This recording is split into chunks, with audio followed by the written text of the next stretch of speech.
You've arrived at CozySideAudio, where dreams begin with a story. Whether you're studying, journaling, or just chilling, this one's for you. If you vibe with this kind of content, go ahead and like, share, and subscribe for more. CozySideAudio presents Finding a Home. Chapter 1. Concrete Kingdom. The smell of the morning was metal and bread. Rust padded through puddles that shimmered with oil rainbows, the pads of his paws clicking faintly against the cracked pavement. The city had just begun to stir, shutters creaking open, buses rumbling down their routes, steam breathing out from grates like the sighs of something ancient and tired. To most, it was noise. To Rust, it was the language of home. He knew this city the way some creatures knew the stars. Every alleyway, every dented trash bin, every butcher who whistled as he tossed out bones. He'd learned the rhythm of lights, when to cross, when to wait, and the moods of people by the smell of their shoes. He'd watched them for years, the rushing ones, the lonely ones, the ones who dropped food without noticing. He wasn't old exactly, but his muzzle had begun to gray, and the edges of his gait had softened. The world had left its marks on him: a torn ear, a faded scar along his flank, a limp that only showed on cold mornings, but there was still a quiet pride in the way he carried himself. This was his kingdom, concrete and chaos and crumbs. He trotted past the bakery on 7th, the one with the kind woman who whistled when she swept. She didn't see him today, but the scent of yeast and sugar hung thick in the air. Rust paused, nose twitching, before moving on. He'd already made his rounds near the market and found half a sandwich someone had abandoned on a bench. A good find. The market was waking up now. Vendors were unloading crates of fruit and shouting greetings in half a dozen languages. Rust wove through them, tail low but wagging slightly, careful not to draw attention. He knew who would shoo him away and who wouldn't. There was a fishmonger on the corner who sometimes pretended not to see him sneak a scrap. But Rust's favorite stop was the noodle stall near the bridge, a narrow, steam-filled shack with a red paper lantern that swayed even when there was no wind. The man there was called Haru. Rust didn't know his name in words, but he knew his scent: salt and ginger and kindness. When Haru saw Rust padding up, he grinned. "There you are, old friend." Rust sat a polite distance away, tail sweeping the ground, head tilted slightly as if listening. Haru tore off the end of a dumpling and tossed it. Rust caught it mid-air, soft jaws careful not to waste a crumb. "You're a smart one," Haru said. "Smarter than most of us, I think." Rust didn't understand the words, but he understood the tone, a voice that didn't carry threat or pity. It was enough. When Haru turned back to his boiling pots, Rust lay near the stall, watching the morning turn gold. The city reflected itself in puddles, its towers trembling in the ripples each time a bus rolled past. The smell of broth and exhaust mingled into something familiar, almost comforting. He liked watching people eat. They gathered in 2s and 3s, faces bright with laughter or dulled by routine. Sometimes a child would spot him and wave.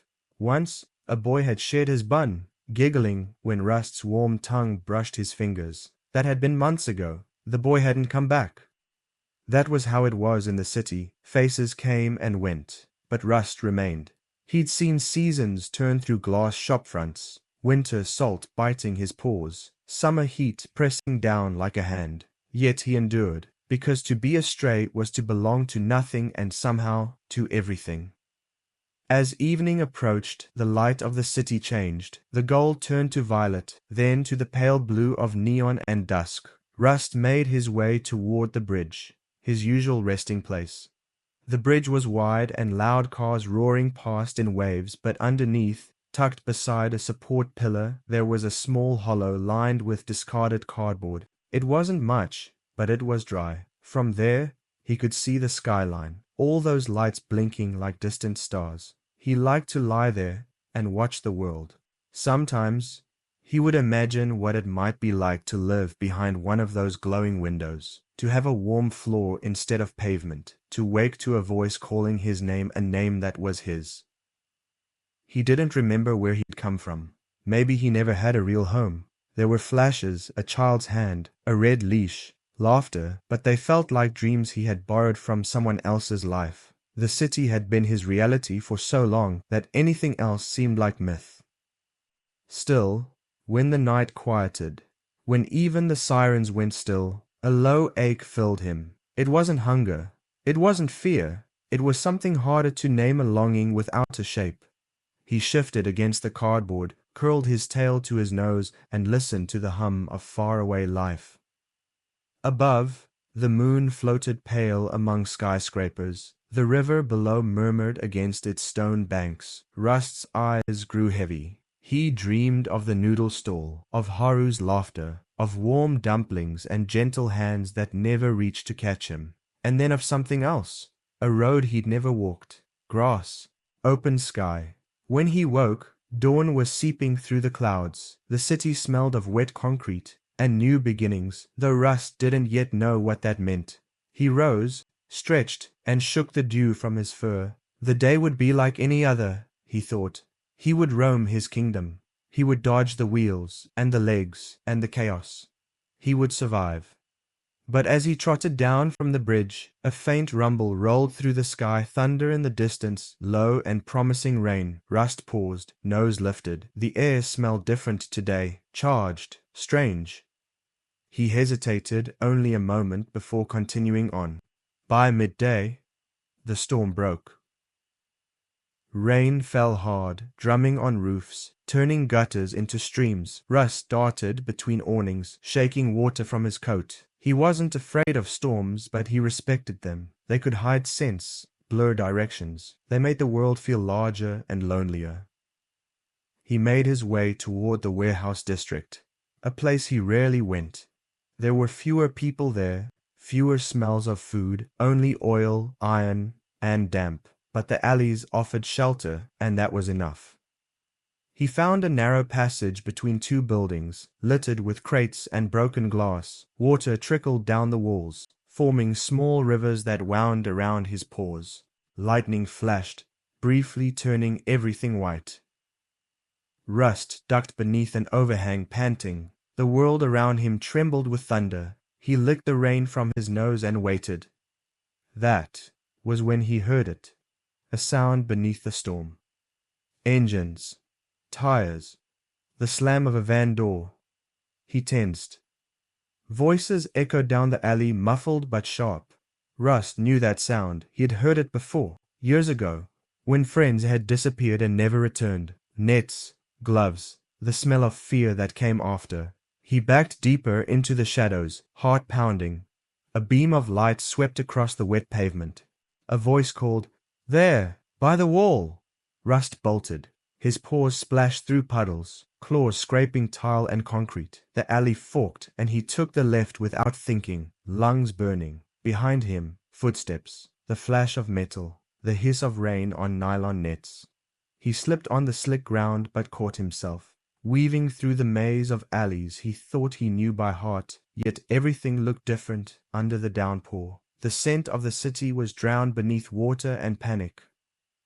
A car horn blared. Rust veered, nearly hit by a van. The headlights turned him ghost white for an instant before he vanished again into the labyrinth of streets. He could hear them shouting now, closer. He ducked through a hole in a chain-link fence, tearing his side on the wire. Pain flared, but he didn't stop. The world had narrowed to instinct. Run, run, run. Another flash of lightning. Another wrong turn. He burst into an open lot lined with shipping containers, no exits, only walls. He realized too late. The van's lights swung around the corner. Rust backed up, hackles raised, teeth bared. He growled, a low rumble swallowed by the rain. The men moved slowly this time, voices calm. "Easy, boy. It's all right." But it wasn't. Rust knew better. Every muscle screamed to flee, but there was nowhere left. A net sailed through the air. He lunged sideways, almost free, but the mesh caught his hind leg, tightening. He yelped, twisting, struggling until exhaustion overtook instinct. The city lights blurred into streaks of white and red as he was pulled toward the van. The door shut. The world went dark. Rust pressed against the metal wall, chest heaving, water dripping from his fur. The sound of the engine drowned his whine.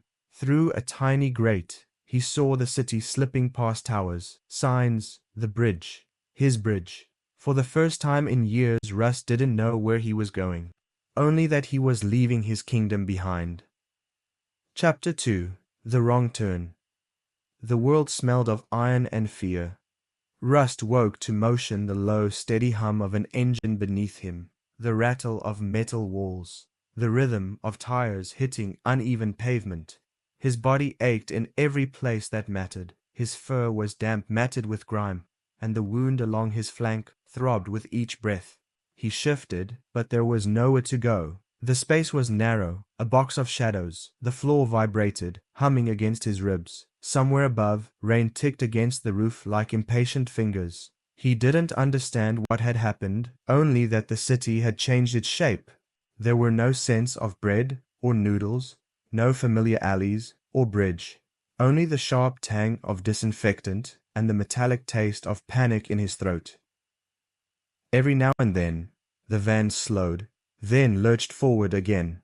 Rust braced himself against the wall, claws scraping metal, heart hammering. Through the grate, he caught glimpses, yellow light, blurry signs, the reflection of water on windows. Then silence. The van stopped. He heard footsteps, voices. The back doors opened and light poured in, bright and colorless. Hands reached in, gloved and careful. Rust pressed himself flat against the wall, ears back. "It's okay, boy," someone said softly. "You're all right." He wasn't. A loop of something cold slipped around his neck. He lunged, teeth flashing, but his strength had faded. The leash tightened, the hands pulled. And then the world became noise barking, metal clanging, a smell so thick with fear it made his stomach twist. Rows of cages, concrete floors, water hoses running somewhere, the sound of dozens of hearts beating against wire. They led him through it, speaking words he didn't know. "Male, maybe 7, looks like a shepherd mix. We'll check for a chip." He didn't understand.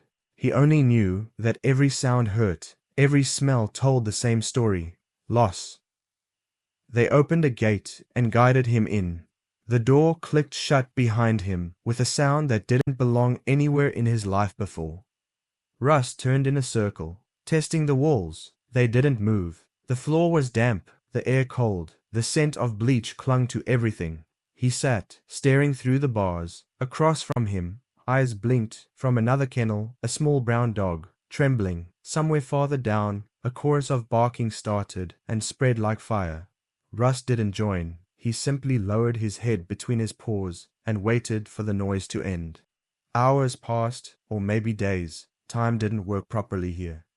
Once, a woman came by with a bowl of food, hard pellets that clattered against metal. Rust sniffed them, then lay down again. Hunger was there, but stronger was the unease of walls that couldn't be escaped.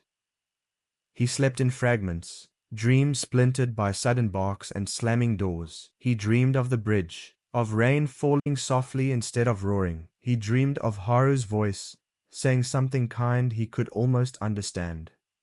When he woke, someone new was watching him. A puppy, small, floppy-eared, the color of honey. Its tail thumped timidly against the concrete. Rust lifted his head. "Hi," the puppy barked, uncertain. Rust said nothing, but his ears twitched. The pup tilted its head. "You've been here long?" Rust gave a soft huff, the kind that meant long enough. "I'm Teddy," the pup said. "They said somebody might come for me soon. I had a person once. She cried when she left." Rust turned away, but not unkindly. He'd learned that sometimes looking too closely at hope could hurt. Still, when the lights dimmed and the building quieted, Teddy curled near the bars between their cages and whispered, "It's not so bad, right? They give food, and it's warm." Rust looked around at the rows of cages, the flicker of a security bulb. He thought of wind, of rivers, of the way the city smelled after rain-free, even when it was cruel. He made a low sound in his throat, not agreement, not refusal, just the sound of remembering. Teddy seemed comforted by it. "You sound like thunder," the pup said, and soon after, he slept. Russ didn't. He listened to the night breathe the hum of the lights, the sigh of the air vents, the restless shuffling of unseen bodies, the scent of hundreds of lives, all waiting. He wondered if Haru was still ladling noodles into bowls under that red lantern. He wondered if anyone noticed the quiet space beneath the bridge where he used to lie. Probably not. He was a ghost now, made of fur and memory. Days passed. Sometimes, people walked through the rows, families with children, volunteers with clipboards. The pups barked and wagged their tails, trying to be seen. Rust stayed still, head low. He wasn't angry, just tired. He watched as Teddy was carried out one morning by a girl with freckles and a smile that lit the whole aisle. Teddy looked back once, eyes wide and bright, and barked as if to say goodbye. Rust gave a slow wag of his tail. Then the door closed, and the sound was gone. That night, the kennel felt larger somehow, emptier. The space beside the bars where Teddy used to press his nose was only cold metal. Rust ate half his food, drank some water, lay down. He dreamed again, this time of open fields, not city lights, but stars, not noise, but wind. When he woke, he thought he heard rain, but it was only the sound of the sprinklers outside, washing the world he couldn't reach. He stood, stretched, and pressed his nose to the corner where the scent of outdoors lingered faintly. He didn't know it yet, but this place, this stillness, this ache would not be his end. Something in the air had shifted, as if the world was holding its breath for him. That evening, the staff changed shifts. Doors opened and closed. Keys jingled. Somewhere, a latch didn't catch fully. Rust heard it, a detail others missed. His ears pricked. His heart, dulled for days, sparked once more. He waited until the lights dimmed. Then, silent as a shadow, he nosed the gate. It moved. The world beyond the kennel smelled of possibility. He looked once more down the aisle, rows of sleeping shapes, soft breathing, small hopes. Then he stepped out. Chapter 3. The Pound. The smell of the place never changed. Rust learned that after days, maybe weeks. It was a scent that stuck to fur and bone, the sting of bleach, the iron tang of fear, the sour edge of loneliness. The air was heavy with it, as if every breath had been used before by another creature waiting in the same stillness. He didn't know how long he'd been there. Light came and went, and people walked past his cage, but time didn't behave properly in the pound. It wasn't made of hours or days. It was made of the rhythm of bowls sliding across the floor, the echo of doors, the way water trickled from a leaky pipe, and it was made of Teddy. The little dog across the aisle had become his anchor in the sea of noise. Every morning when the lights came on with a harsh buzz, Teddy wagged his tail like the sun had risen just for them. "Morning, Rust," he'd yip softly. "They say I'm next. A lady came to see me yesterday. She smelled like grass." Rust would open one eye, stretch, and rumble low in his chest, half a greeting, half a yawn. He never said much, but Teddy talked enough for both of them. He told stories of the woman who once held him, of a park with swings and a boy who threw a blue ball until the sky turned red. He told them clumsily, in fragments, but they filled the hours between the feeding rounds. When Teddy grew quiet, when the barks from the other cages rose too high or the sound of a gate clanged sharp enough to make him tremble, Rust would lift his head and hum low, a deep, grounding sound like distant thunder. Teddy would press his small nose between the bars and sigh. "Tell me one of yours," he'd whisper. Rust didn't know how to tell stories the way humans did, but he remembered things, and sometimes he shared them. The glow of vending machine light on puddles after rain, the scent of grilled meat at midnight, the way a train rumbled through the city so deep it seemed to shake the sky. He described them slowly, as though tasting each sound before speaking. Teddy would close his eyes, tail wagging faintly, and whisper, "I can see it. Those were the good hours." The bad ones came when the world went still.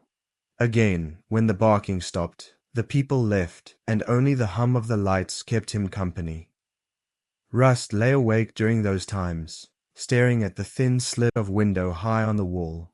It was covered by wire, but sometimes, if he angled his head just right, he could see a square of sky. Not much, just a small blue promise. He thought about running again. The air outside must smell different. Softer, maybe. But every time he moved toward the gate, he heard Teddy's small whine, and he stayed.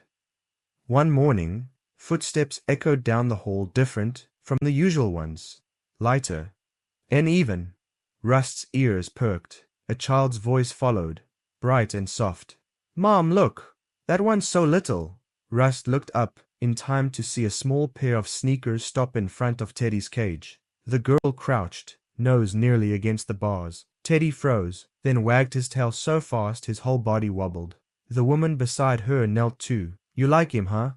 The girl nodded, eyes shining. "He looks like a biscuit." They laughed. Paperwork rustled. Voices murmured. A door opened. Rust didn't move. He watched as Teddy was carried out in gentle arms, paws twitching with excitement. The girl giggled as his tongue brushed her cheek. For a moment, Rust almost smiled, the small kind that only flickers in the eyes. But when the door closed, the air seemed to change. The cage across from him was empty. He stared at it long after the lights dimmed, long after the other dogs had settled into uneasy sleep. There was still the smell of Teddy milk and straw and puppy warmth, but even that began to fade. He waited for morning, half expecting to hear that cheerful bark again. It never came. The next few days blurred together. The handlers came and went, dropping food and water, scribbling notes on clipboards. Rust ate less, slept more. The silence beside him grew heavier. Once, a young volunteer knelt by his cage. "Hey, old boy," she whispered, sliding her fingers through the bars. Her nails smelled of apples and soap. "You've been here a while, huh? You're a handsome one." Rust sniffed her hand, then turned away. The thought of another goodbye felt like a wound still open.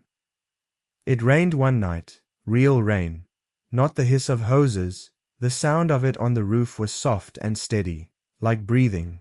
Russ stood and pressed his paw to the door, nose high. For the first time in weeks, he smelled the world again. Wet earth, cold air, distant grass. It stirred something inside him, something old, something that had never been tamed by city streets or cages. He lay down, but he couldn't rest.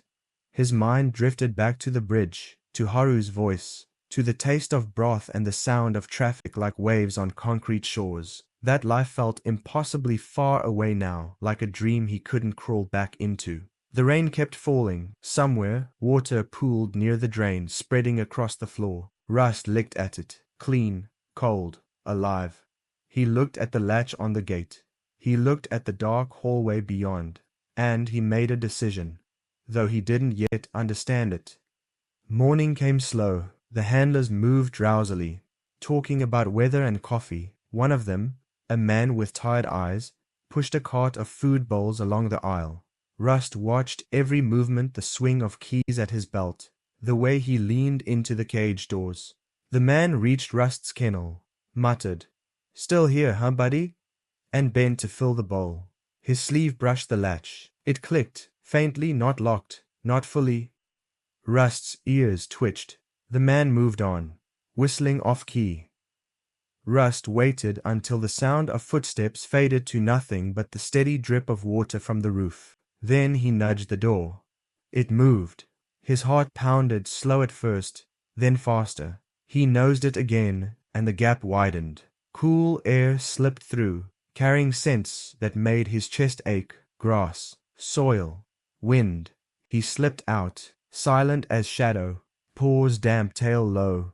The hallway stretched long and empty. He moved past other kennels, faces pressed to bars, eyes watching. No one barked, no one betrayed him. It was as if they all knew this moment was sacred. The exit door was ahead, cracked open a finger's width for the rain scent to sneak in. He pushed it wider with his nose. Cold air rushed in. hitting him like freedom. He stepped into it, into the downpour, into the night. The rain washed the smell of bleach and fear from his fur, strand by strand, until all that remained was the sharp, pure scent of sky. He didn't look back. He ran until his legs burned, until the lights of the building vanished behind a curtain of mist. Roads blurred beneath him. Ditches filled with water splashed against his paws. The city's pulse thudded faintly in the distance, but he didn't turn toward it. He didn't know where he was going, only that he had to keep moving. Every gust of wind felt like a voice saying, "Go." Every puddle he leapt over, every breath he took, it was life clawing its way back into his bones. By the time the rain eased, he was somewhere he didn't recognize. The air smelled different, cleaner, emptier. The hum of traffic was gone. Only the whisper of grass and the rhythm of crickets remained. Rust stopped on a dirt road, chest heaving. The moon hung above, pale behind drifting clouds. His fur dripped, his paws trembled, but his eyes, tired, scarred things that they were, glinted with something new. Hope, maybe, or something close enough to hurt. He turned once more toward the dark horizon, where the world opened wide and unknown, and he walked. Chapter 4. The Great Escape. The night began like any other in the pound, metal bowls clattering, the sour tang of disinfectant, the heavy air of dogs who had long since learned not to hope.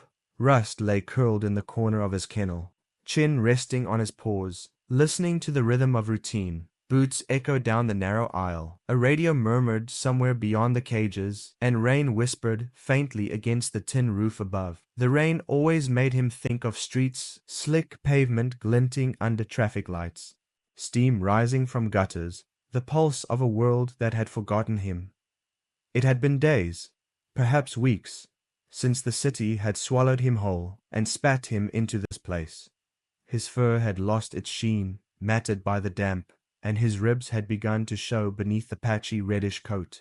The scent of the city had faded from him, replaced by the sterile sameness of this cage. He had seen the small dog, Teddy, led away in someone's arms and hadn't barked or whimpered. He had only watched, heart numb, until the door shut again, and the air was empty of anything warm. He didn't know what kept him still tonight. Perhaps it was the rain, or perhaps the faint glimmer of something restless within him. Some instinct that hadn't yet dulled. The pound had quieted. The other dogs, resigned to their fates, slept in uneasy heaps. The overhead lights buzzed and flickered, casting pale bars across the concrete. Rust raised his head. His ears twitched. There, at the far end of the corridor, a faint metallic sound, a latch clicking maybe, or a door not quite closed. He stood, slow and silent. His legs trembled from disuse. The air carried the faint scent of wet earth and the world beyond these walls. It was so faint, so fragile a promise, that he almost thought he imagined it. But then another sound reached him, the squeak of a hinge, followed by a cool draft that slipped through the rows of kennels and lifted the loose fur from his back. The feeding door, left ajar.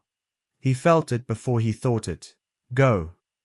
It wasn't courage, not really. It was something older, simpler, the same instinct that had led him through alleys, through storms, through years of hunger and survival. He padded to the bars, pressed his nose against the cold metal, and tested the latch with his snout. It rattled but didn't move. He pushed harder, paw scraping at the corner, nails clinking. The sound was too loud. He froze.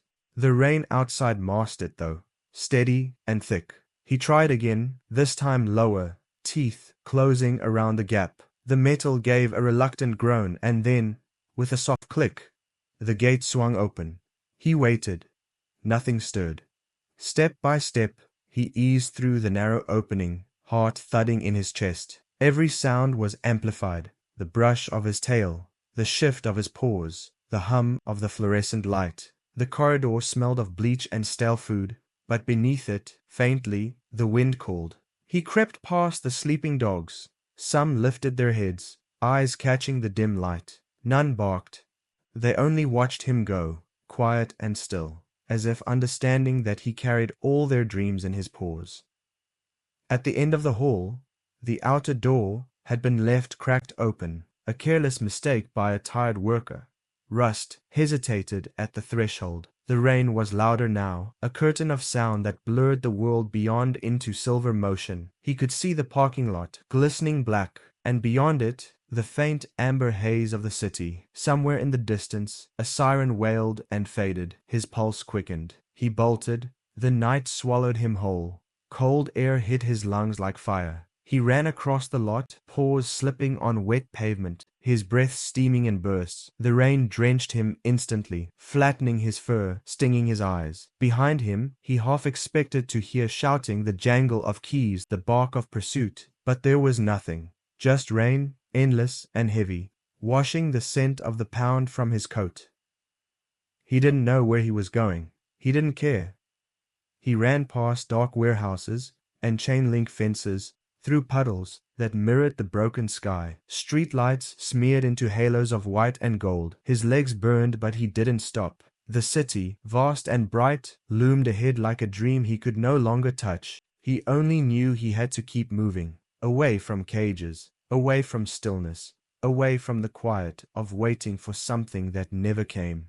At last, when his lungs ached and his paws bled from the rough ground, he slowed beneath an overpass. The rain thudded above him, echoing through the concrete ribs. He collapsed, sides heaving. The world was a blur of grey and motion. He licked his paw absently, tasting rust and grit. His reflection stared back from a puddle, old eyes, clouded yet alive. For a long moment, he simply listened to the drip of water, the hum of distant cars, the heartbeat of a city that had once been his world.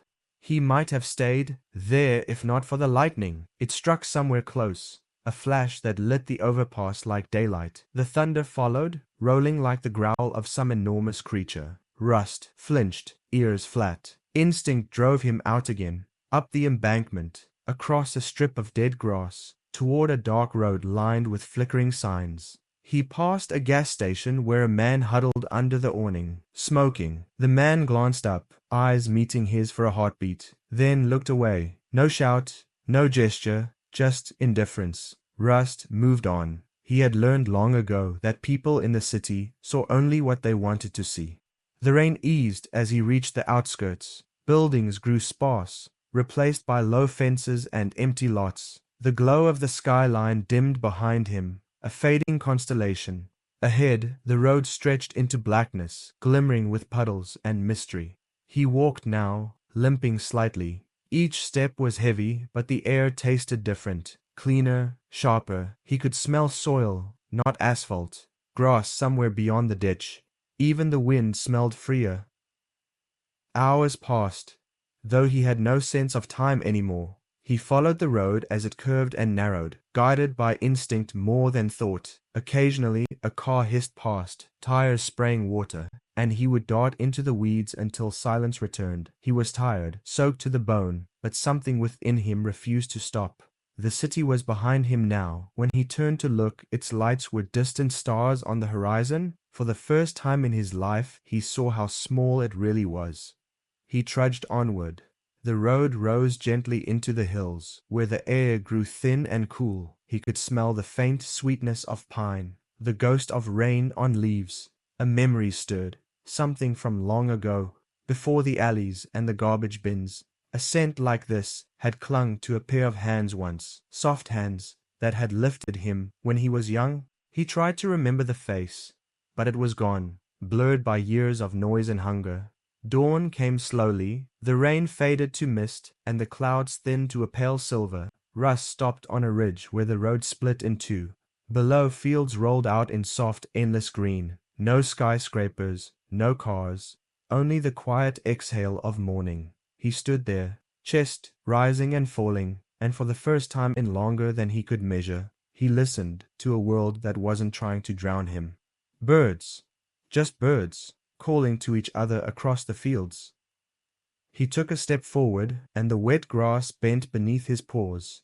The earth smelled alive. He drank from a puddle, the cold water startlingly fresh, and blinked against the light as the sun began to rise. His fur steamed faintly as it dried, and the ache in his limb softened to something almost peaceful. He didn't know it yet, but this was the moment the world began to change for him. Not in a flash, not in triumph, but in quiet persistence. Freedom was not a roar. It was the steady sound of his paws against the road, the whisper of wind through distant trees, the faint pulse of a heart that had not yet given up. He walked until the day warmed and his shadow stretched long behind him.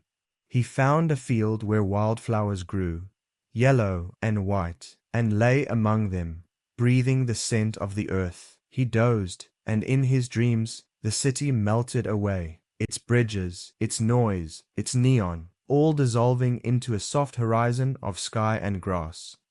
When he awoke, he was hungry again, but hunger felt different now, lighter somehow. He rose and continued along the narrow road that wound through the fields, not knowing where it led. A sign by the roadside had letters he couldn't read, but they seemed to hum with meaning anyway. He kept walking, drawn forward by something he couldn't name. By the time night returned, the sky was clear and filled with stars. He had never seen so many. They looked close enough to touch, glimmering above him like the lights of another city, one that didn't hurt, didn't forget. He curled beside a patch of tall grass, head resting on his paws, and watched the stars until his eyes closed. The rain was gone. The cage was gone. Only the road remained, stretching onward like a promise. And for the first time in his long wandering life, Russ dreamed not of running away, but of running toward. Chapter 5. The Road to Nowhere. Morning found Rust somewhere between the world he'd fled and the one he hadn't yet found. Mist hung over the fields like breath upon a mirror, soft and silver, blurring the line between earth and sky. The rain had stopped, but its memory lingered.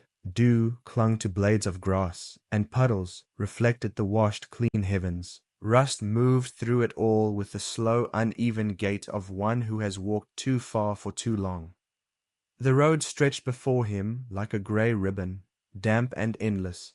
On either side lay open country, rolling fields of early spring, dotted with wildflowers brave enough to bloom through the chill. He had never seen space like this before. The city had always been walls and corners, alleys that folded in on themselves. Even the sky there had been caged between rooftops. Here, the sky had no edges. It spilled outward in every direction, too wide for his eyes to hold. At first, the emptiness frightened him. There was nowhere to hide, no dumpster to slip behind, no doorway to vanish into. When the wind swept across the fields, it carried nothing familiar. No frying oil, no gasoline, no perfume trailing behind hurried feet. Only earth and water and the faint sweetness of something growing unseen. He lowered his nose to the damp ground, breathing it in, uncertain whether to trust it. He walked until the mist thinned. Birds began to stir, their calls scattered like raindrops. The sound startled him. He had almost forgotten what birdsong truly sounded like when not smothered by traffic. It was too delicate to be real. He paused, head tilted, listening as one brave lark rose somewhere beyond the hedgerow, its cry piercing the hush, a single note of living joy, unbothered by who might hear. Rust's stomach growled. Hunger had always been a companion, but now it felt deeper, gnawing at the edges of his strength. He searched the roadside, nose working furiously, sniffing for anything edible, an old sandwich crust, a scrap of something dropped from a passing truck. There was little to find. Out here, the world did not throw away its food so carelessly. He found a ditch where the rain had pooled and drank greedily. The water was cold and sweet, so different from the metallic tang of the city's gutters. When he lifted his head, droplets fell from his muzzle in thin threads, catching the morning light. For a moment, that light made him look young again, his fur shining bronze under the pale sun, his eyes clear with something like wonder. He followed the road until it forked, one path winding uphill toward a distant cluster of trees, the other curving downward into fog. He hesitated, paw lifted mid-step.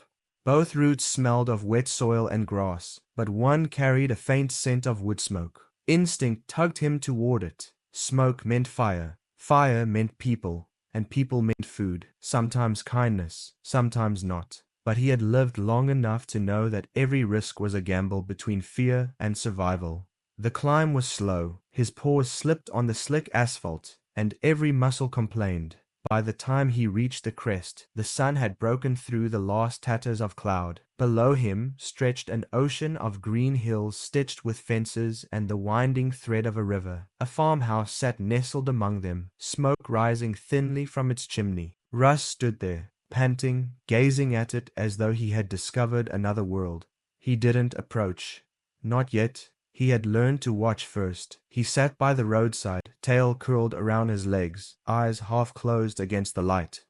The wind brushed through the tall grass, carrying scents he didn't know how to name. Hay, wood, the faint salt of something baked earlier that morning. It was a smell that spoke of warmth, of meals eaten without hurry. He couldn't remember the last time he'd smelled anything that didn't demand a fight to reach.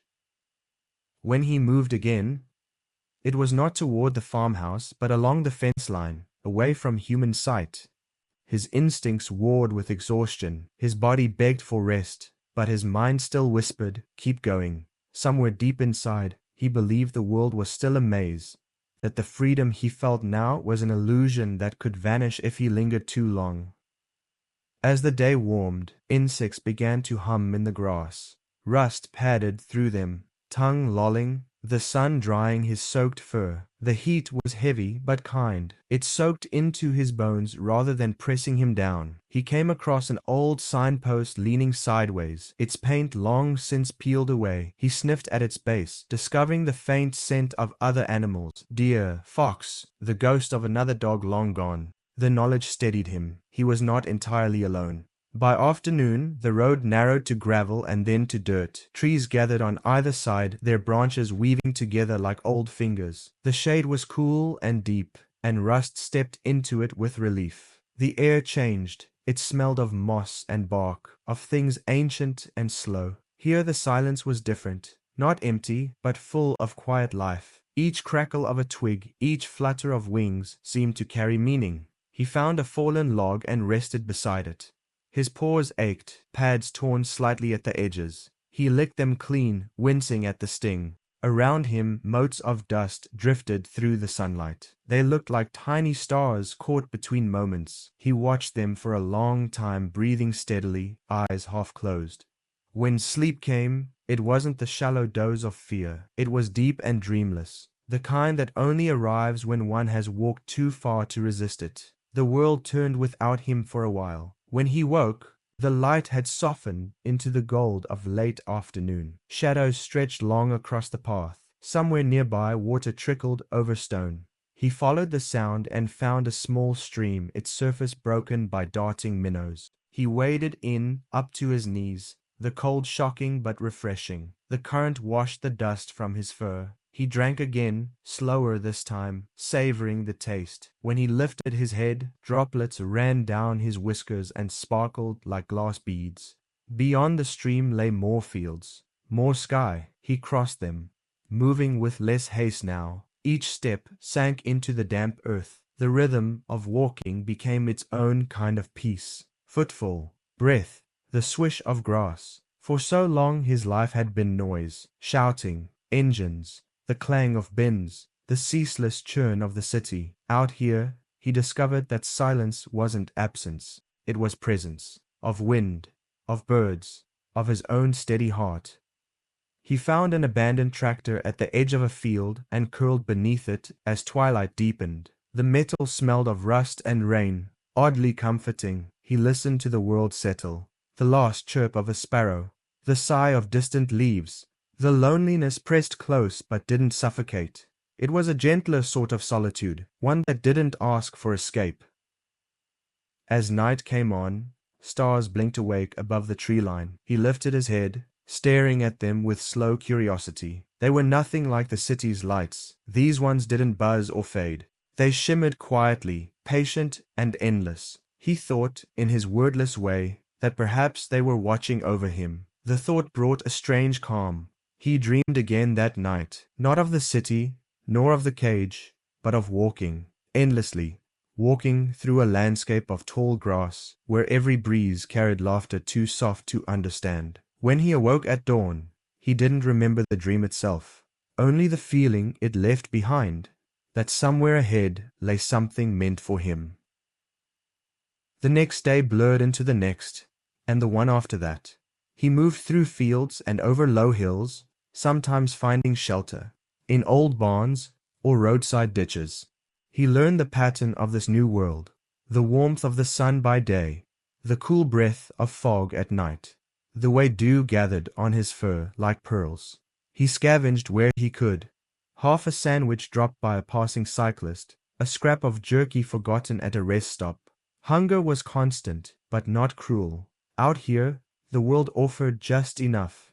Once, he crossed paths with another animal, a fox with bright eyes and a thin frame. They stared at each other across a narrow field, neither advancing. The fox twitched its tail, and for a heartbeat, Rust felt the pulse of wild kinship, the acknowledgement between two survivors of different tribes. Then the fox was gone, slipping into the tall grass without a sound. The road continued, sometimes paved, sometimes gravel, sometimes nothing more than a trail between hedges. He followed it as though it were a lifeline, though he didn't know where it led. When he grew too tired to continue, he would rest beneath the open sky and watch the clouds drift by, shapes that reminded him of things he couldn't quite name. A child's face, maybe, a loaf of bread, the glint of a bridge at night. By the fifth day, he was limping badly. His paws were raw again, and his sides had grown lean. Yet there was lightness in him too.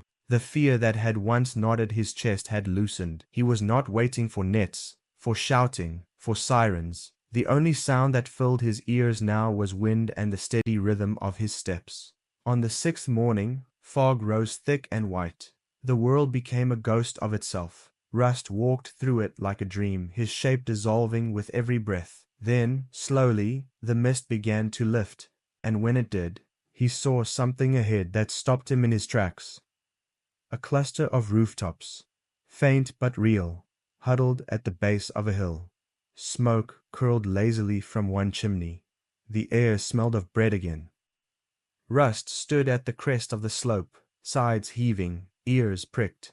The road beneath his paws was muddy, slick with dew, but it led straight toward that little town. For a long time, he did not move. The part of him that had learned caution whispered, "Stay away." The part that had learned longing whispered, "Go."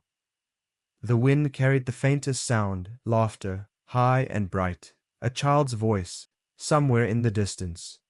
Rust's tail flicked once, uncertain. Then he took a step forward, then another. The road was no longer nowhere. It was leading him home, though he didn't know it yet. Chapter 6. Shelter Under the Porch. The town appeared out of the morning mist like something half remembered from a dream.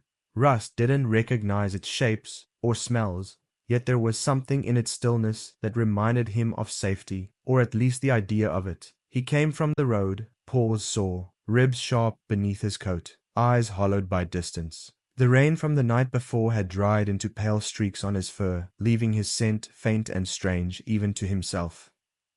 He crept along the outskirts, following the fence lines and hedges that framed the first few houses. Everything here seemed too clean, too ordered, trimmed lawns, square windows, and porches wrapped in white railing. Rust had seen places like this only in glimpses from the back of a van when the car slowed at traffic lights. They had always seemed unreachable, a world for someone else's life.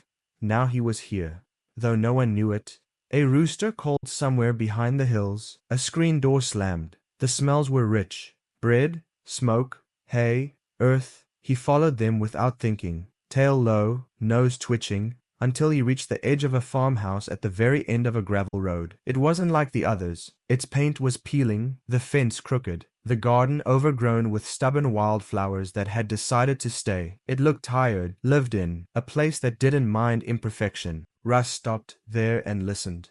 No barking dogs, no shouting, no metal gates, only the slow heartbeat of morning. He circled around the property, keeping to the edges. The house sat on a low rise of land with a wide porch running along its front. Beneath that porch was darkness, dry and hollow, with enough space for him to crawl into. It smelled faintly of dirt, old leaves, and mice. Shelter, The word didn't exist in his head, but the feeling did. He slipped under and lay down. For the first time since the city, he was still. The shade cooled him. His breath slowed. Every sound, the ticking of wood, the hum of insects, the distant murmur of people inside felt strange and gentle, like a lullaby meant for someone else that he'd stumbled upon by accident. He didn't sleep, not at first. He just listened to the quiet and waited for something to happen, as he always had. When the footsteps came, they were small, light, hesitant. He lifted his head, eyes catching a thin streak of sunlight that fell through a crack in the porch boards. A shape moved above a child's shadow. The boards creaked softly, and then something small and soft fell through the gap, landing near his nose. Bread, still warm. He didn't move. Another piece fell, this one landing closer to the edge. A whisper followed a girl's voice, barely above the wind. "Hey there, you can have it." He couldn't see her, but he could feel her presence, a kind of warmth that wasn't threatening, only curious. Still, he didn't touch the food. The last time someone had coaxed him with bread, it had led to a rope, a cage, the dark echo of barking and fear. His body remembered even if his mind didn't. The girl waited a while, then retreated. Her footsteps faded. Silence returned, carrying the faint sound of laughter from somewhere else, a woman's voice calling her name, Lila. Russ didn't eat the bread until the sun shifted and the air grew cooler. When he finally took it in his mouth, it was dry and hard, but his stomach ached too much to care. He chewed slowly, eyes on the cracks of light above. That night, he stayed. In the morning, the bread came again, and the next, always the same, tossed gently through the cracks, never closer than an arm's reach. Sometimes it was crusts, sometimes scraps of ham, sometimes little pieces of apple. He learned her rhythm late morning, after the sound of dishes, before the screen door closed again. Lila spoke softly each time. "You're still there, huh?" Or, "Mom says you might run off if I get too close." Her voice had a kind of melody to it, the kind children have before the world teaches them to sound afraid. He didn't answer, but she didn't seem to mind. Days passed. The porch became his small kingdom, dark, safe, dry when it rained. He watched the world in slivers, the swing creaking on its chain, boots by the steps, grass waving in the wind. He saw Lila's feet in scuffed sneakers, saw her sit cross-legged with a book, whispering stories to herself. He didn't know the words, but he liked the sound. At night, when the stars came out, he would crawl a little closer to the edge, nose pressed to the cool air, and listen to the crickets. Freedom was strange. It wasn't loud or wild like he'd imagined. It was soft, almost lonely. One afternoon, rain came suddenly, a summer storm that swept across the fields in gray sheets. Rust stayed under the porch, trembling at the thunder, eyes wide with the memory of metal doors and shouting men. He pressed himself into the dirt until the shaking stopped. When he opened his eyes, he saw her again. Lila stood in the rain, barefoot, hair plastered to her face, holding something wrapped in cloth. She crouched at the edge of the porch, her small hand slipping as she placed it down. "Here," she said. "You need it more than I do." It was a piece of chicken, still warm, protected from the rain by the cloth. She left it and ran back to the house before he could move. He waited long after she'd gone before inching forward. The smell hit him like sunlight. He ate slowly, tasting not just food, but kindness, something he hadn't known in so long that it felt dangerous. That night, when the rain stopped, he crept out for the first time. The world was glistening and new. The fields shimmered under the moonlight, and the farmhouse lights glowed like small stars. He looked at the door she'd come from and then back at the open fields. Part of him wanted to run again because running was what he knew, but his paws stayed still. By the fifth day, Lila tried speaking closer. She lay on her stomach, peering through the gap. "Mom says your name might be Rust. I don't know why. You look like Rust. You've got that color, see?" He blinked, watching her fingers trace patterns on the porch boards. The name rolled through him like an echo of something half forgotten. Rust. It wasn't the one he'd been given before, but it felt right, old, steady, and weathered, like him. From then on, she called him that every day. Morning, Rust. Brought you something, Rust. Sleep tight, Rust. And somehow, it stopped sounding like a name and started feeling like a promise that he was seen.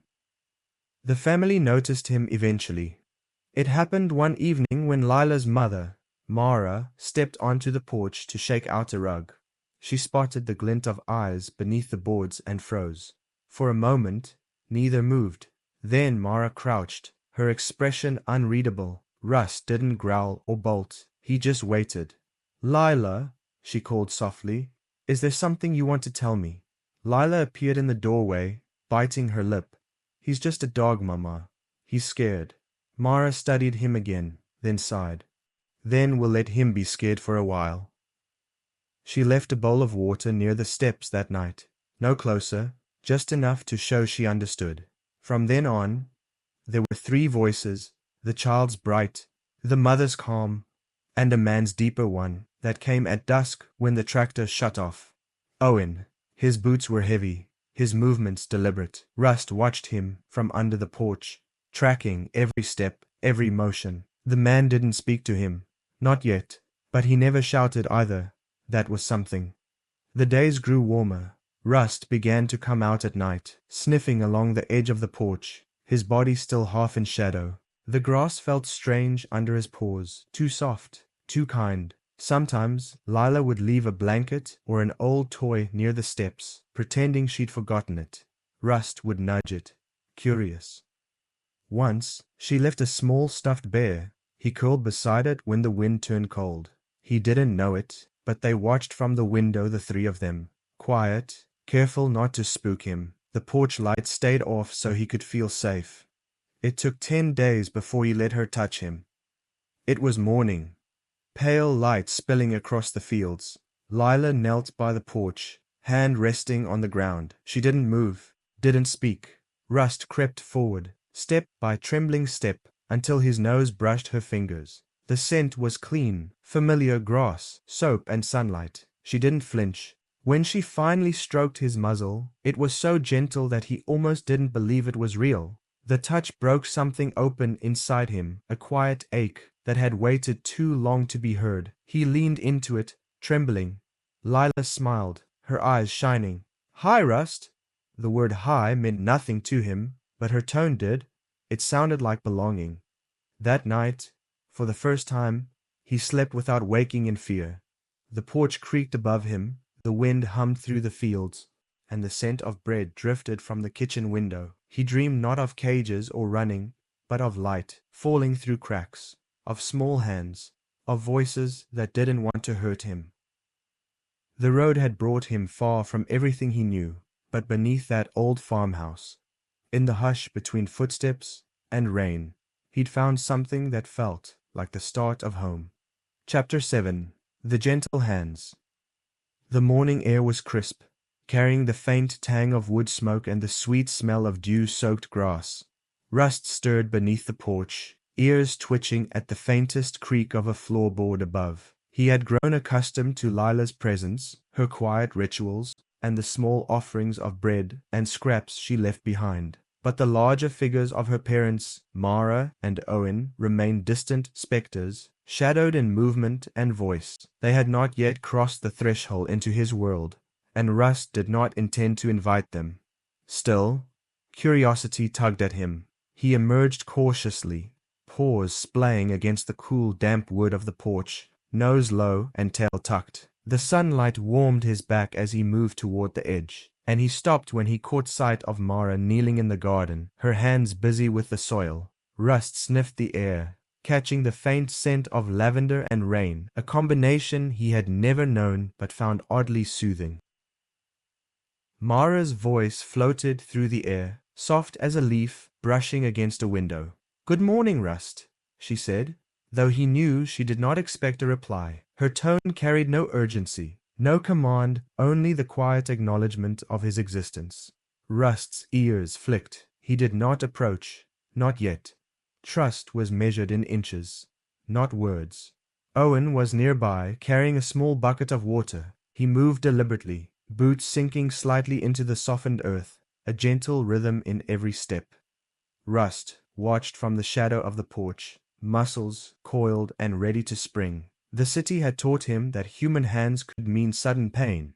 Here, the lessons were different, though he did not know it yet. Days passed in quiet observation. Mara and Owen did not chase him. They did not force contact.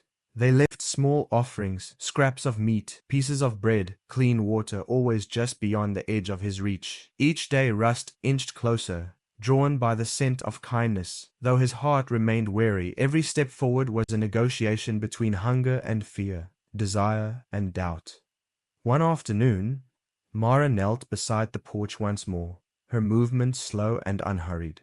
"I think he's hungry enough to trust a little," she said, more to herself than anyone else. From a wicker basket she produced a soft cloth wrapped around a hunk of warm chicken. Rust's nose twitched violently. The scent was irresistible, filling his senses with the memory of meals he had never forgotten. He edged closer, each paw lifted with care, until he could see the cloth. Mara extended it toward him, not pressing, not commanding, only offering. Rust froze, chest tight, every instinct screaming to flee. But hunger won a fraction of the battle. His nose touched the cloth, just brushing the warmth. Mara's hand hovered, steady and calm, radiating the patience of someone who had waited a long time for this moment. The first bite was hesitant. Rust sniffed, tasted, and then ate more quickly, until he felt the warmth spread through his belly. Mara stayed still, letting him dictate the pace. Every chew and swallow was a negotiation of trust. By the time he finished, he did not run. He lingered at the edge, glancing at her, but not approaching. Mara smiled, a soft crease forming beside her eyes. "Good boy," she whispered. Owen, who had been observing from a few steps back, finally moved closer. He crouched, letting his hands rest lightly on the porch rail.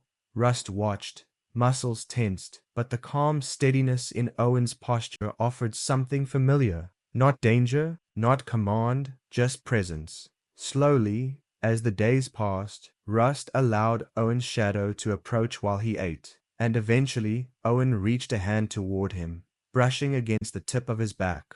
Rust flinched but did not bolt. Evening brought a new ritual. Mara would light the small lanterns along the porch steps, their glow spilling onto the ground in warm circles of light. Rust began to associate these lights with safety, with the soft cadence of Lila's voice calling from inside, with the rhythm of feet moving carefully, not chasing. Slowly, inch by inch, he began to emerge from the shadows. He discovered small joys along the way, the warmth of the sunlight on the porch boards, the scent of bread baking from the farmhouse window, the gentle ripple of water in the bucket Owen filled each morning. Every sense learned to recognize these as signs of peace.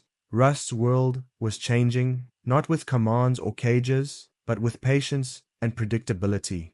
Then one evening, something remarkable happened. Mara sat at the edge of the porch with a bowl of warm water. Rust approached slowly, lapping tentatively. Mara's hand rested near him, steady, calm, radiating no demand. For the first time, Rust did not flinch. For the first time, he allowed a human presence to touch the edge of his world without fear. He felt something he had not felt in years, possibility. Night fell, and Rust curled at the edge of the porch, close enough to the warm glow of the farmhouse, far enough to retreat if he wished. He listened to the wind threading through the trees, to the distant hum of a tractor, to Lila's soft voice whispering a story to herself indoors. For the first time, he realized that the world was not solely a place of noise and threat. It could be quiet. It could be kind. By the seventh day, Rust allowed Mara to stroke his head, first briefly, then with increasing confidence. The touch was not urgent, not demanding, it simply was. A hand resting, a heartbeat shared, a presence witnessed, and with it, Rust began to shed a fraction of the weariness he had carried for a lifetime. Owen joined one evening, offering his steady hand to Rust's side as the dog ate from a plate of warm scraps. The sensation was strange, almost alien, but comforting. Rust leaned into it, just slightly, learning that human hands could offer warmth, not only command. Lila watched each moment with wide eyes, careful not to frighten him. She left small tokens, a strip of cloth, a piece of toy for him to claim when the humans were not near. Rust began to recognize her patterns, her rhythm, her presence. She did not chase, she did not shout. She simply waited, and in waiting, she offered something that Rust had never known: time. Time, he discovered, was as much a gift as food, as warmth, as shelter. Time allowed him to measure, to judge, to decide for himself whether the hand that reached toward him was safe. Each day brought new understanding, that humans could be gentle, that kindness could exist without expectation, that a life could be offered without demand. By the end of the week, Rust had begun to explore beyond the porch's immediate shadows. He ventured a few steps into the garden, sniffing at the flowers, the soil, the soft earth beneath his paws. Mara followed slowly, her voice low and calm, speaking words he could not understand but somehow recognized. Owen remained at a distance, steady, protective, unthreatening. And Lila crouched nearby, silent, her eyes bright with quiet triumph. Rust lifted his head to the sky, nostrils flaring, and for the first time in months, perhaps years, he felt something close to peace. Not full trust, not complete safety, but the fragile, shimmering possibility of both. He had learned at last that not all hands were dangerous, that not every touch demanded pain or restraint, that he could, slowly, step into the warmth offered to him. The night settled in, cool and quiet. Rust lay on the soft grass at the edge of the porch, tail wrapped around his legs, ears flicking at the faintest sounds. Somewhere inside the farmhouse, a fire crackled. Lila's mother hummed a tune that drifted into the night. Owen's footsteps receded. The stars blinked faintly overhead, steady and eternal. And Rust, the wandering dog of the city, began to understand the gentle rhythm of kindness, the quiet patience of hands that only sought to care, not control. For the first time, he did not feel the urgent need to run. He had found a place where he could, perhaps, begin to belong. Chapter 8: Warmth and Bread. The day the door opened, the air smelled of rain. It had been threatening to fall since dawn, a heavy, patient sky that sagged with silver clouds. The wind that morning was restless, carrying the scent of wet earth and grain, of distant chimneys and baking bread from somewhere in town. Rust felt it long before the first drops came. His fur bristled with the charge in the air, and a low rumble rolled across the hills. Mara stood on the porch with the towel draped over her shoulder, watching the horizon darken. "Storm's coming," she murmured to Owen, who was stacking wood by the shed. Rust sat a few feet away, eyes half closed, his nose twitching at every shift in the wind. He'd grown accustomed to their presence now, the steady rhythm of their footsteps, the way their voices wrapped around each other like threads in a song. They had become part of his world, the same way the porch had, or the morning light, or the scent of the apple tree at the corner of the yard. But the door, that rectangle of light and smell and unknown warmth, still belonged to another universe. Rust lingered near it often, drawn by curiosity and fear in equal measure. Beyond it came sounds he didn't understand. The crackle of fire, the hum of voices, the faint tick of something rhythmic. It was life, contained. He would press his nose against the threshold sometimes, catching whiffs of bread, soap, and wool, then retreat to the porch again. It was safer outside, where he could see the world and run if he needed to. That morning, Lila sat on the step with a slice of toast in her hand, chewing thoughtfully. She tore off a small piece and placed it between them. Rust waited, as he always did, watching her fingers retreat before leaning in to eat. She smiled, a tiny flash of teeth. "You're getting braver," she said softly. "Mom says if you keep this up, you'll be inside before winter." Inside? The word meant little to Rust, but her tone made it sound like something warm, like the sunlight that pooled through the slats of the porch, or the soft hum of bees on lazy afternoons. Still, he was not sure he wanted it. Walls made him nervous. Doors reminded him of cages. By midday, the storm broke. The first raindrop landed on his nose cold, sharp, startling. Then another and another, until the sky let loose in sheets. The porch roof offered little shelter. Water streamed down in silver ribbons, splattering against the dirt. Russ tucked himself beneath the steps, curling tight, but the wind drove rain sideways, soaking him through. The smell of wet earth, grass, and his own fur filled the small space. He shivered. Through the roar of rain came Lila's voice. "Mama, he's getting drenched." Her small feet thudded against the boards. "He's under there." Mara appeared in the doorway, wiping her hands on her apron. She glanced at Owen, who set down his tools, rain dripping from the brim of his hat. For a moment, they exchanged a silent question. Then Mara crouched, eyes searching the dark space beneath the porch. "Rust," she said, her voice low but firm. "Come here, sweetheart." Rust blinked through the curtain of rain, eyes reflecting the lamplight behind her. He didn't move. The thunder rattled the sky deep and mean. The porch shuddered with it. Mara reached farther, her hand steady, open, unthreatening. "Come on, old boy. It's all right." He trembled, indecisive. The city had taught him to distrust such invitations, a voice calling, a door opening, a promise of warmth that ended in a cage. But Lila was beside her now, holding a towel, eyes wide and earnest. "It's okay," she whispered. "We just want to dry you off."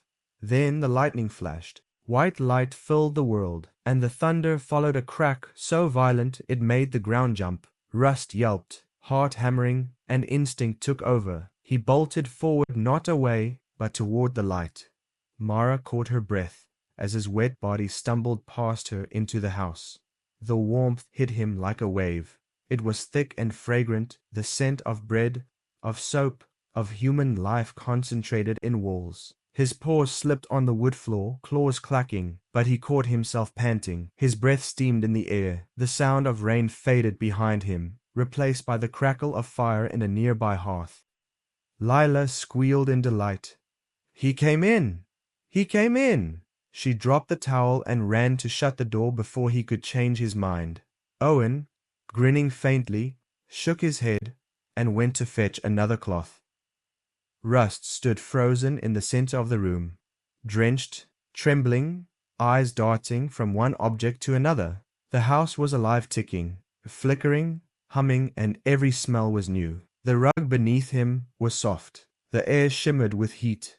He could hear the faint rustle of curtains, the ticking of a clock, the breath of the storm beyond the window. Mara approached carefully. "Easy now," she murmured.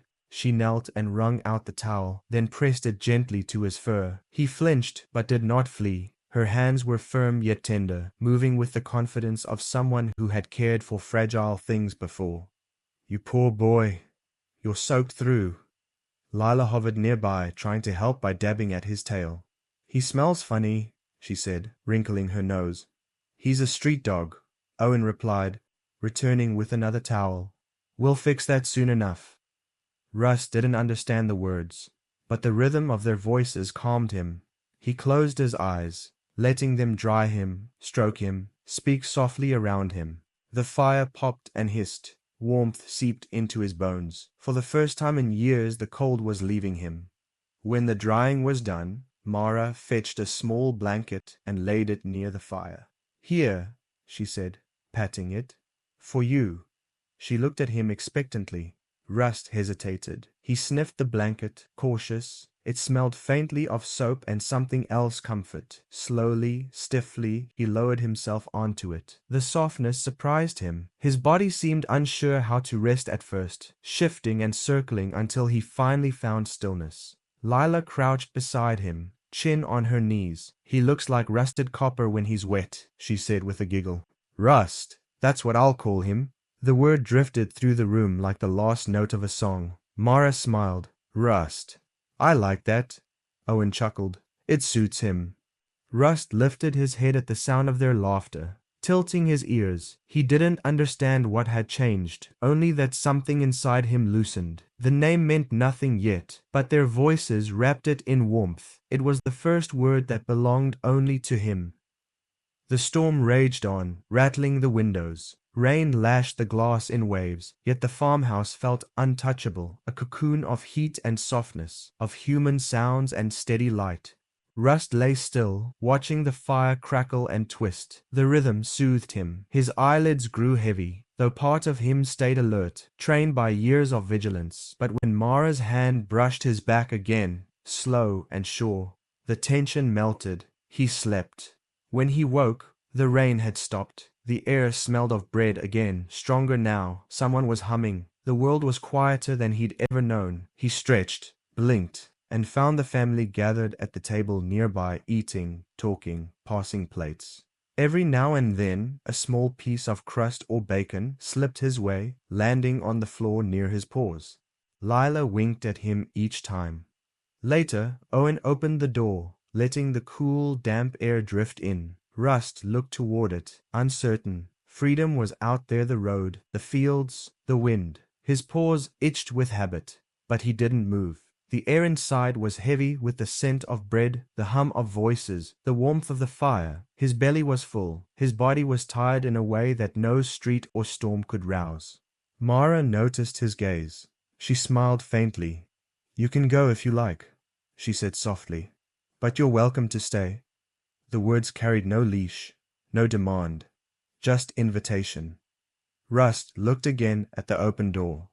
Beyond it stretched the grey world, damp grass, empty road, the unknown waiting. He turned back to the fire instead, curling into the blanket. Mara closed the door quietly. "That settles it then." From that day on, the porch became a threshold of choice, not fear. Rust would lie by the door, watching the outside world, sometimes venturing out, but always returning before nightfall. He began to understand the rhythm of the house, the morning bustle, the hum of chores, the laughter of Lila returning from school. Each sound, each scent became familiar. He learned that food came not from trash heaps but from gentle hands, that voices could rise in laughter, not just anger, that warmth didn't always demand something in return. At night, when the world outside fell silent, he would lie by the hearth and watch the flickering fire.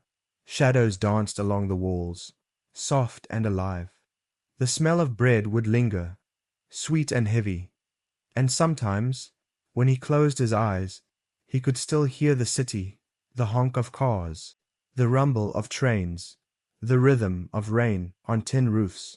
But those sounds no longer belonged to him. He had crossed into another world, one where the thunder came from the sky, not from fear, where hands reached out to comfort, not to capture, where the air smelled of bread, and his name meant safety. He had spent his life running from storms, but this time he had run straight into one and found home waiting inside it. Chapter 9. Learning Home. Sound cue, the soft creak of floorboards in the morning, followed by the sleepy shuffle of paws on linoleum. The first thing Rust learned about home was that it had rhythms, quiet, predictable ones, that hummed like a low melody through the day. The morning began with the soft scuff of slippers and the smell of toast. Lila's laughter filtered down the hallway, like sunlight through curtains. Somewhere, water gurgled through pipes, the house breathed. He had never lived inside walls that didn't close in. Here they simply held the air, a kind of safety that made him uneasy at first. There were so many small domestic sounds he didn't understand. The kettle's whistle, the washing machine's thrum, the ticking clock above the mantel. Each startled him, a twitch of the ears, a stiffening of his back. Yet, gradually, the unfamiliar turned familiar. He began to recognize what belonged to this place and what did not. There were other creatures here, two fellow tenants of warmth and noise. The first was June, a dignified old beagle with cloudy eyes and the calm authority of someone who had seen it all. She smelled faintly of cedar and patience. When Rust first entered the living room, June barely lifted her head from her blanket by the fireplace, merely giving a huff that translated roughly to, "Don't cause trouble, newcomer." Then there was Pip, the puppy, a blur of boundless energy and unfiltered joy. Pip bounded toward Rust like a dropped ball come to life, tail spinning so fast it seemed ready to take flight. Rust growled, a low warning that once sent city dogs scattering, but Pip only yipped louder and licked his chin. The audacity left Rust blinking, uncertain whether to be annoyed or amused. The third housemate was Clover, a soft gray cat who appeared and disappeared like smoke.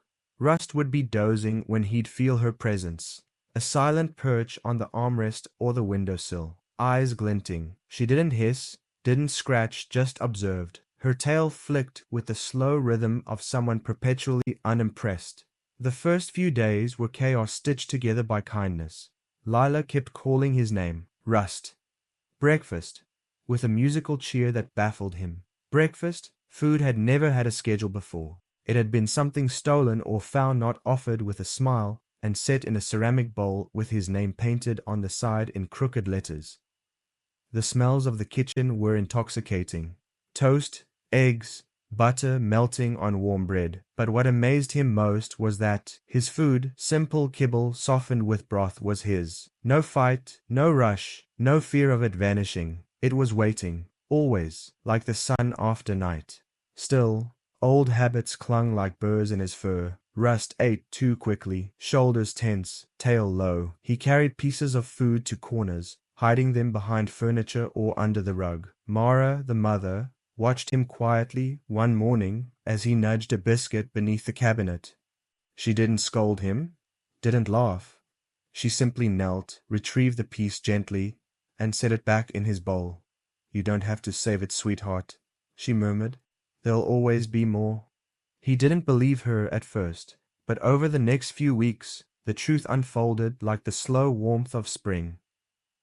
Lila took him on small walks down the gravel road, her hand clutching the leash loosely, as though she trusted him not to bolt.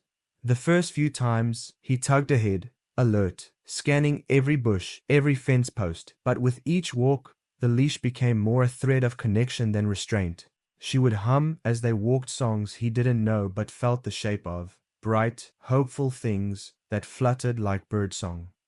In the afternoons, the house filled with light and small chores. Mara kneaded dough on the counter, her movements rhythmic and calm. Owen worked in the shed, the metallic ring of tools echoing faintly through the open windows. Rust followed the sound sometimes, curious but cautious. Owen would look up, smile through his beard, and toss him a small biscuit. "Supervisor on duty," he'd joke. Rust didn't know the words, but he knew the tone, warm, steady, like the earth itself.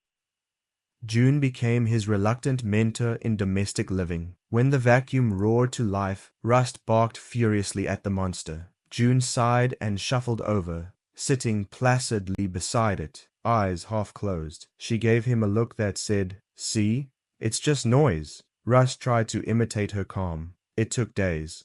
Pip, meanwhile, decided Rust was a playground. He chewed Rust's ears, stole his toys, darted around him like a mischievous sparrow. Rust tolerated it, at first, with stoic patience until one afternoon, while Pip tugged mercilessly at his tail, Rust finally stood, lifted his paw, and pinned the little pup down with gentle authority. Pip froze, blinked, and then, to everyone's amusement, fell asleep right there under Rust's paw.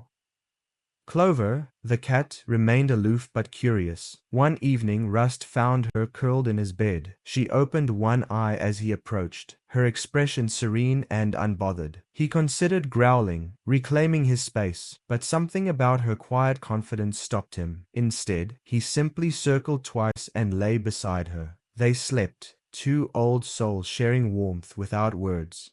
Every day, Rust discovered a new corner of the house, the sunny patch by the window where dust motes danced like tiny spirits, the cool tile by the back door where the breeze slipped in carrying the smell of rain, the porch where Lila would sit reading, her hand occasionally drifting down to scratch behind his ears without looking up. And with each discovery came the slow unraveling of tension. He started wagging his tail without realizing it. He barked, not out of fear, but to join in when Pip howled at passing cars. He stretched out on his back in the living room, paws splayed, trusting that no one would hurt him in such a vulnerable pose. At night, the house changed tempo again. Lights dimmed, voices softened. Lila's bedtime whispers came through the half-open door. "Good night, Rust," she'd murmur. Sometimes, He would pad down the hallway to her room, watching her tuck herself beneath blankets patterned with stars. The steady rhythm of her breathing was the gentlest sound he'd ever known.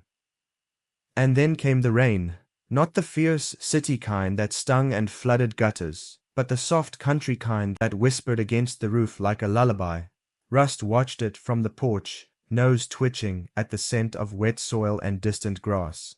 June joined him, sitting shoulder to shoulder. For a long moment, they simply were two dogs who had wandered long and far, now finding peace in something as small and eternal as rain. When the thunder came, faint and far, Russ didn't flinch.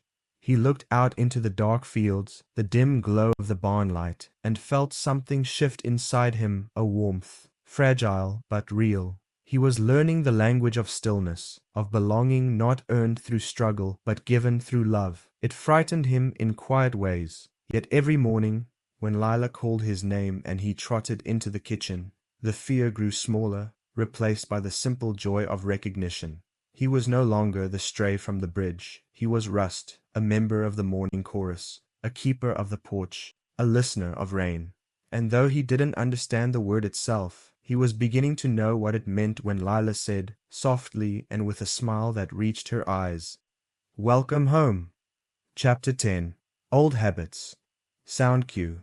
The faint ticking of a clock in the quiet, just before dawn. A dog sighs, softly, in his sleep.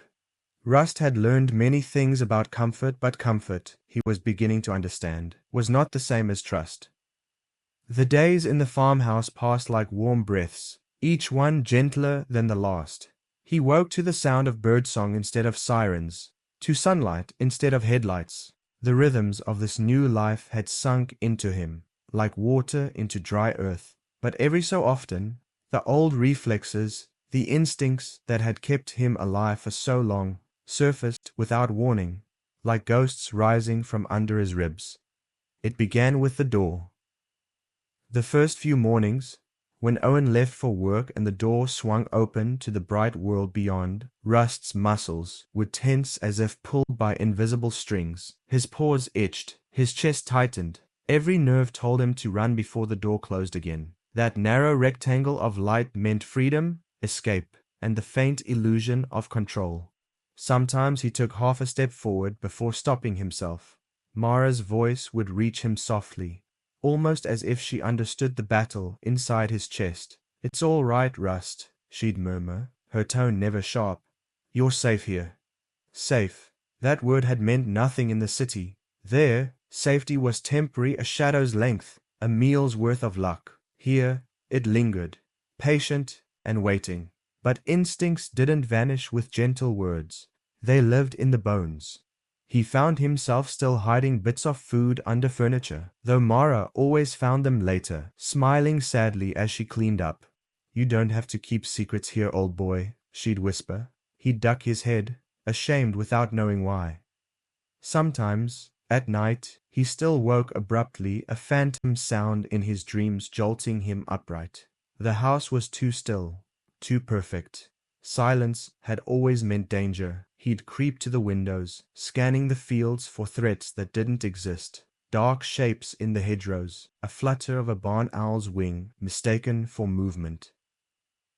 When nothing came, he would sit there a long time, watching the pale moon hang like a quiet promise over the hills. Then, only when exhaustion weighed him down, would he curl beside the door again, just in case. Old habits. June noticed before anyone else. The beagle's eyes were half clouded, but her perception was sharp as a scent trail. She moved with the slow certainty of one who understood that healing wasn't quick or straight. She started sitting near him whenever he grew restless, saying nothing, only offering her presence. Sometimes she'd press her shoulder against his, the faintest of gestures, and he'd feel her heart beat through her fur steady, unhurried. It told him everything words couldn't. You're not the first to feel lost in a home. Pip, on the other hand, had no patience for ghosts. The puppy bounded through life as though the world had only just begun. Every shadow was a toy, every sound a mystery. Pip refused to let Rust disappear into his own caution. One morning, Rust was lying in his usual corner by the door, when Pip barreled toward him, a tattered rope toy in his mouth. Without invitation, the pup dropped it between Rust's paws and barked twice an order, not a request. Rust blinked at him, unimpressed. Pip barked again, tail spinning like a propeller. When Rust didn't respond, Pip grabbed one end of the rope and tugged with all his tiny strength, growling in a voice far too fierce for his size. Rust sighed. He didn't play. He didn't know how anymore. But Pip was relentless. After a long stare-off, Rust finally lowered his head and gave a reluctant tug. The rope slid through his teeth. Pip yipped in triumph, pulling harder. The game was clumsy and awkward, yet something in Rust's chest cracked open just a little. By the end, Pip was lying on his back, panting and happy, and Rust was wagging his tail, truly wagging it, without noticing. Mara peeked in from the kitchen doorway, smiling. "Well, look at that," she whispered to Owen. The old boy's remembering joy. That word remembering lingered in Rust's mind. He began testing the world again, carefully, slowly. He followed Lila around the house more often, his paws padding softly on the wooden floors. He'd sit nearby while she did homework, occasionally resting his head on her knee. She'd giggle, stroke his ears, and talk to him as if he were another friend at her table. He didn't understand the words, but her tone, gentle, clear, utterly sincere, made his chest ache with a kind of fullness he'd never known. Still, the past had its claws. One afternoon, Mara was vacuuming the hallway when the machine let out a sharp, sudden crack. A small toy caught in its path.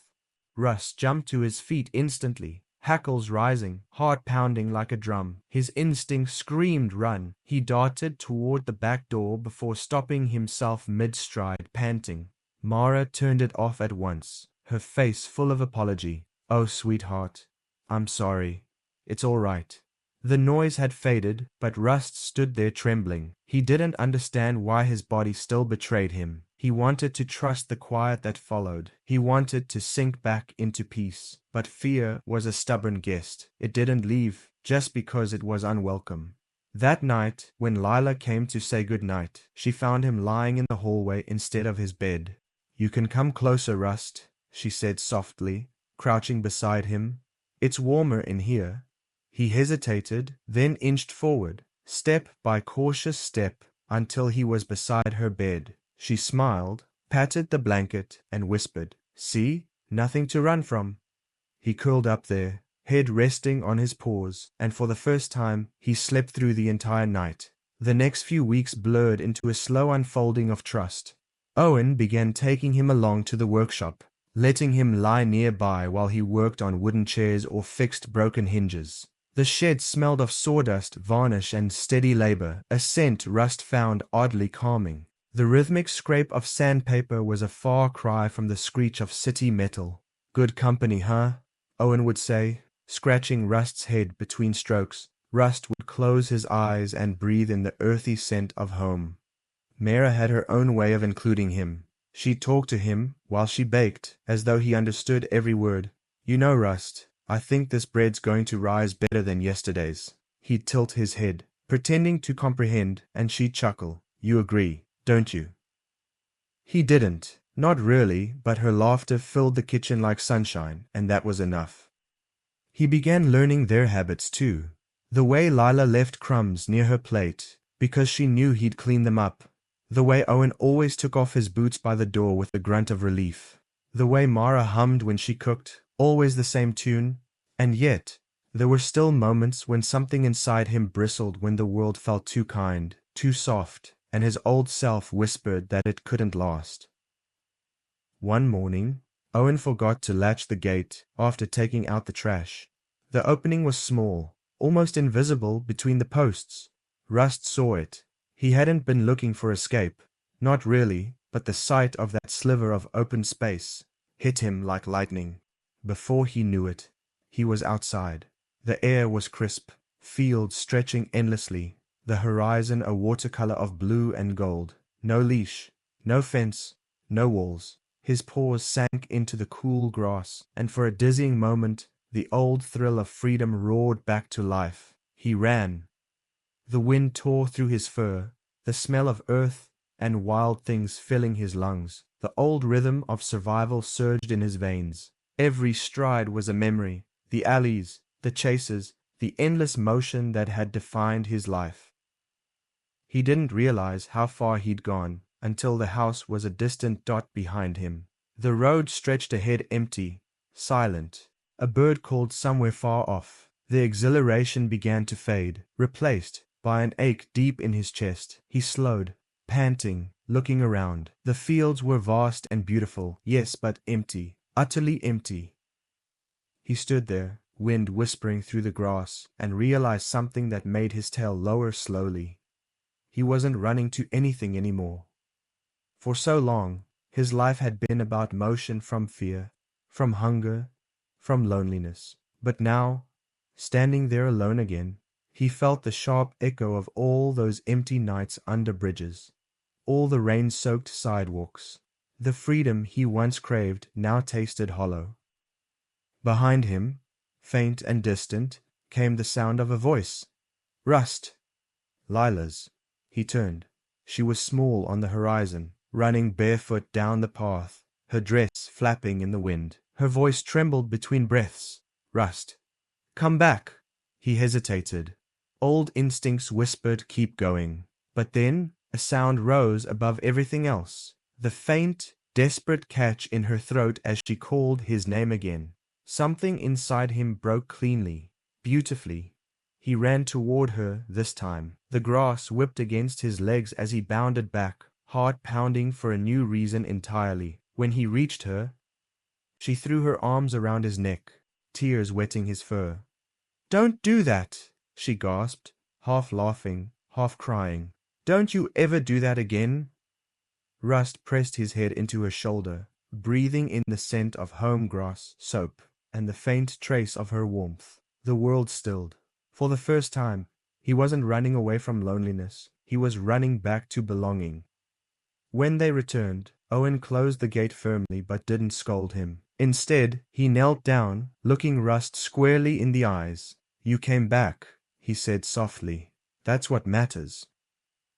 That night, Rust didn't lie by the door. He padded straight to Lila's room and settled beside her bed before she even asked. She smiled sleepily and rested her hand on his back. In the darkness, he felt her breathing slow, and his own matched it. The house was quiet, not the sharp, brittle silence of fear, but a deep, living calm. And for the first time in his life, Rust understood something simple and astonishing. Home wasn't about walls or fences, it was about choosing to stay. Days turned into weeks, and the changes in him became more visible. He no longer flinched at sudden noises. He waited patiently for meals instead of guarding them. When Mara brushed his coat, he stood still, eyes half closed, enjoying the feeling of gentle care instead of bracing for harm. Even Clover, the aloof cat, began sharing space more freely with him, occasionally rubbing her head against his paw before darting away as if embarrassed. One afternoon, as Rust dozed by the window, June ambled over and lay beside him. Her breath came slow and raspy with age. After a long silence, she said, in the wordless language only dogs truly shared, "You've learned it, haven't you?" Rust blinked, turning his head slightly. "That you don't have to guard what's already yours." He looked at her, the kind eyes, the faint tremor in her legs, and understood. He didn't answer. He simply leaned closer until their shoulders touched. Outside, the day faded into gold. The wheat fields shimmered. The air smelled of summer and fresh bread cooling on the counter. Lila's laughter drifted through the open window, and Rust closed his eyes, breathing in the peace he'd once thought impossible. He still carried the old world inside him, the city lights, the rain-slick alleys, the echo of his younger self, watching families pass by. But those memories no longer hurt. They had become the soft background to something new, something steady. When Owen whistled from the porch later that evening, Rust rose and trotted toward him, not out of obligation, not out of fear, but out of choice. He wasn't the stray anymore. He was the dog who came home. Chapter 11. The Quiet Before Dawn.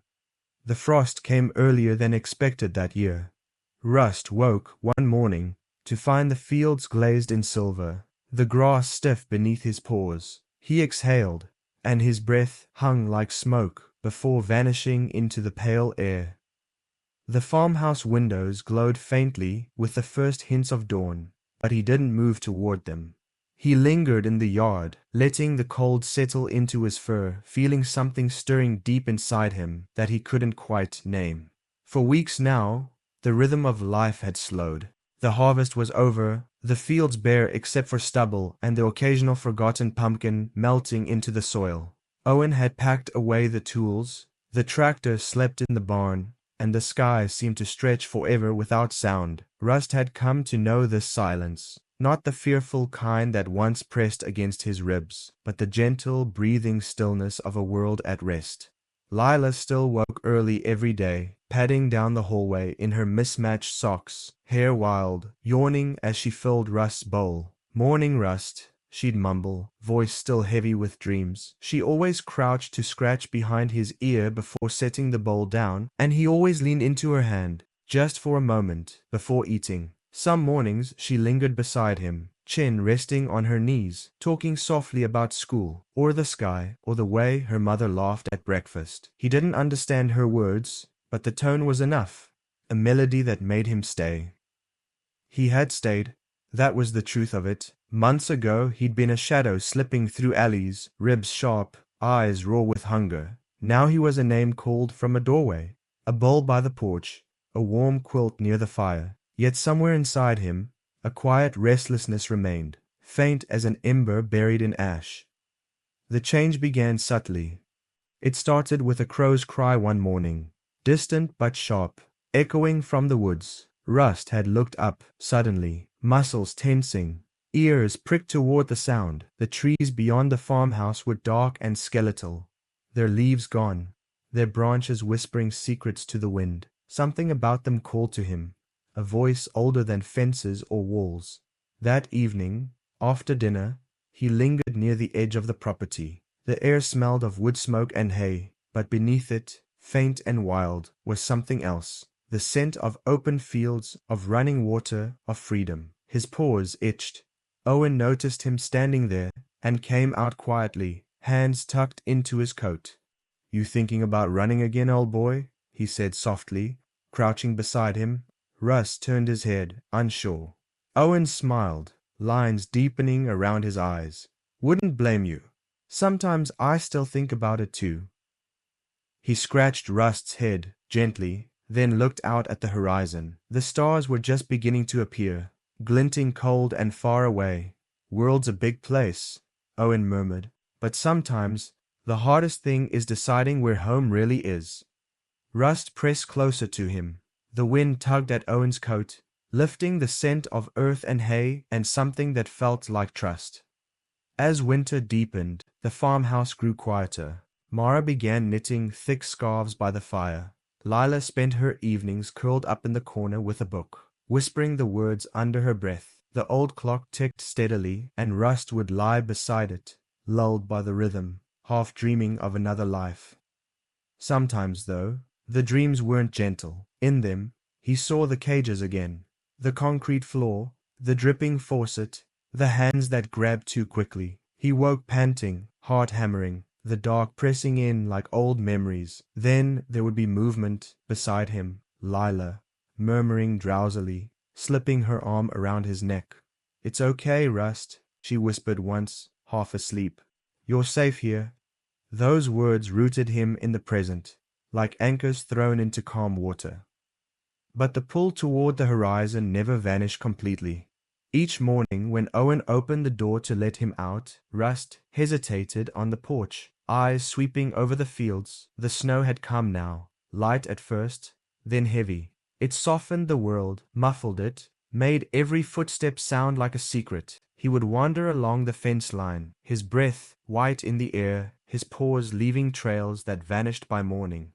He found beauty in strange places, the way icicles shimmered beneath the eaves, the way the sunrise turned the frost pink. He found wonder, too, in Lila's laughter when she ran out to chase him through the snow, slipping and squealing as he bounded circles around her. He'd learned what joy felt like. But joy, he was beginning to realize, was not the same as peace. One night, a storm rolled in.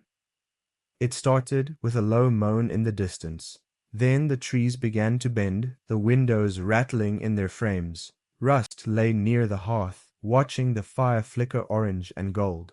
Lila was asleep on the couch, a blanket draped over her, her hair tangled across the cushion. Mara and Owen were in the kitchen, whispering softly. Then came a sharp crack of thunder, followed by a flash that lit the whole house in white. Rust's body tensed. His instincts screamed move. He bolted upright, claws scraping the floorboards. Mara's voice called out faintly, "It's just thunder, Rust." But he was already at the door, muscles coiled, heart pounding. The storm had become the sound of cages slamming, of metal clanging, of everything he'd run from. The old panic surged through him like fire. He lunged against the door. It gave, slightly, not enough to open, just enough to rattle. He whined, pressing harder. Lightning flashed again, and the room filled with ghost light. Lila stirred on the couch, murmuring his name. But he was no longer in this moment. The past had swallowed him whole. Owen appeared, moving quickly, but calmly. "Easy, boy," he said, kneeling down. "You're all right. Stay with me." Rust's eyes darted wildly. His breath came short, fast. He could smell the rain, and the fear, and something deep, animal, unstoppable. Then Owen reached out a hand, slow, deliberate, and rested it on Rust's shoulder. The warmth of that touch cut through the panic like sunlight through fog. "It's okay," Owen whispered. "You're home now." For a moment Rust froze. Then, shuddering, he lowered his head and pressed it against Owen's chest. After the storm, the house smelled of rain and smoke. The air felt washed clean. Rust slept most of the next day, curled in a patch of sunlight by the window. When he woke, Lila was beside him, brushing his fur with gentle strokes. "Dad says the fence blew down," she said quietly. "We'll fix it later." She smiled faintly. "Bet you could have run off again if you wanted." Rust blinked at her, slow and steady. The thought lingered. The world beyond the fence was still there, wild, vast, unknowable. He could almost taste the wind in it, the same wind that had once carried him through dark alleys and endless fields. But when she leaned down and hugged him, he felt something shift. The road might still be calling, but now, so was she. As days passed, the snow deepened, and the sky grew heavy with silence. The world seemed to hold its breath between seasons. Rust followed Owen through the barn one morning, watching him mend a section of the broken fence. "You stick close, all right?" Owen said, glancing over. "Wouldn't want to lose you to those woods." Rust wagged his tail once, the faintest hint of a smile in his eyes. He understood more now, not the words themselves, but the meaning beneath them. Stay, live, trust. That evening, as the sun sank into the horizon, the family gathered by the fire again. Mara hummed while knitting. Lila leaned against Rust's side, and Owen read aloud from an old, worn book. The air smelled faintly of bread and pine.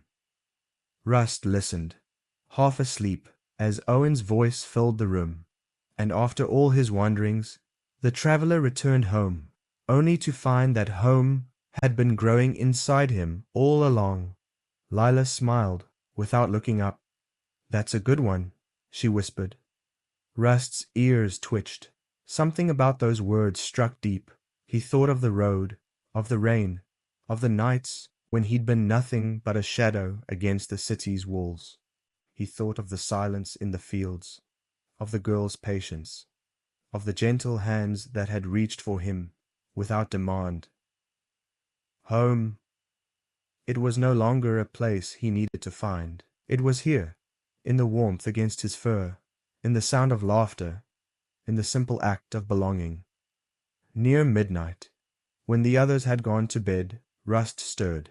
The fire had burned low, painting the walls in gold. He padded to the door and sat there for a long while, watching the snow fall outside. The night was quiet, Soft, he could see his reflection in the glass, older now, eyes steady, scars fading beneath his winter coat.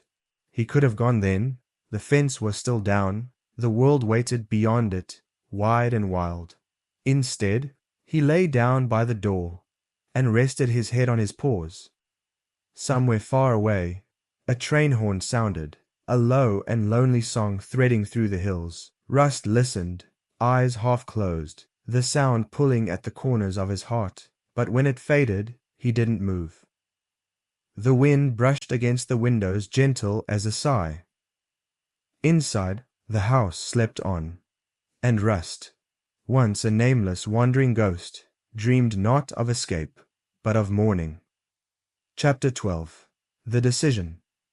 The afternoon the paper arrived, the light in the kitchen seemed to shift slightly, as if the room itself were listening. Mara set the flyer on the table between the loaf of bread and the dishcloth, as if placing something delicate down, a thing that could shatter if handled too roughly. The photograph on the front showed Rust from his better days, a proud profile caught in a moment of wind. Someone had taken the picture from a distance. He looked like a sentinel on a bridge, all angles and shadow and longing. Under the photo, neat black type announced, "Friendly senior dog, ideal foster, forever home needed." They had filled the small wooden table with the ritual of decision. Pencils, a notepad with scribbles of phone numbers, and the county shelter's printed form lay in a small pile. Lila had trimmed the edges with careful, nervous fingers. Owen had his elbows on the table, sleeves rolled to his forearms, eyes meeting Mara's regularly. The kettle hissed in the background, an ordinary sound against the extraordinary weight of what they were doing. "We should at least try," Owen said finally, voice even. He chose his words like someone making a careful measurement. "He's older. We've been fostering." He didn't finish. The unsaid completed itself in the room. Older means more vet visits, more potential heartbreak, a smaller chance someone would take him. The economics of kindness, harsh and ungainly, sat at the edge of every polite thought. Mara's hands were folded in her lap. She had watched Rust take to the house as if she were seeing a small miracle happen under the kitchen light. He slept on the rug by the fire now, no longer at the threshold, and he knew the pattern of the house better than some of them. He had learned to wait for meals. He knew where to curl when the wind came off the east. He had nudged Lila's ankle in the dark once and laid his head on her bed for a whole night when the moon was angry with lightning. Simple acts that had become threads in a fabric none of them knew how to unravel. "If we keep every animal that needs a home," Mara said quietly, "we'll be full of good intentions, and nothing else." She did not sound unkind. Her voice was the voice that balanced pudding over plates and counted seeds for a garden. She was thinking practically, as she always did, because practicality had saved the family more times than she could count.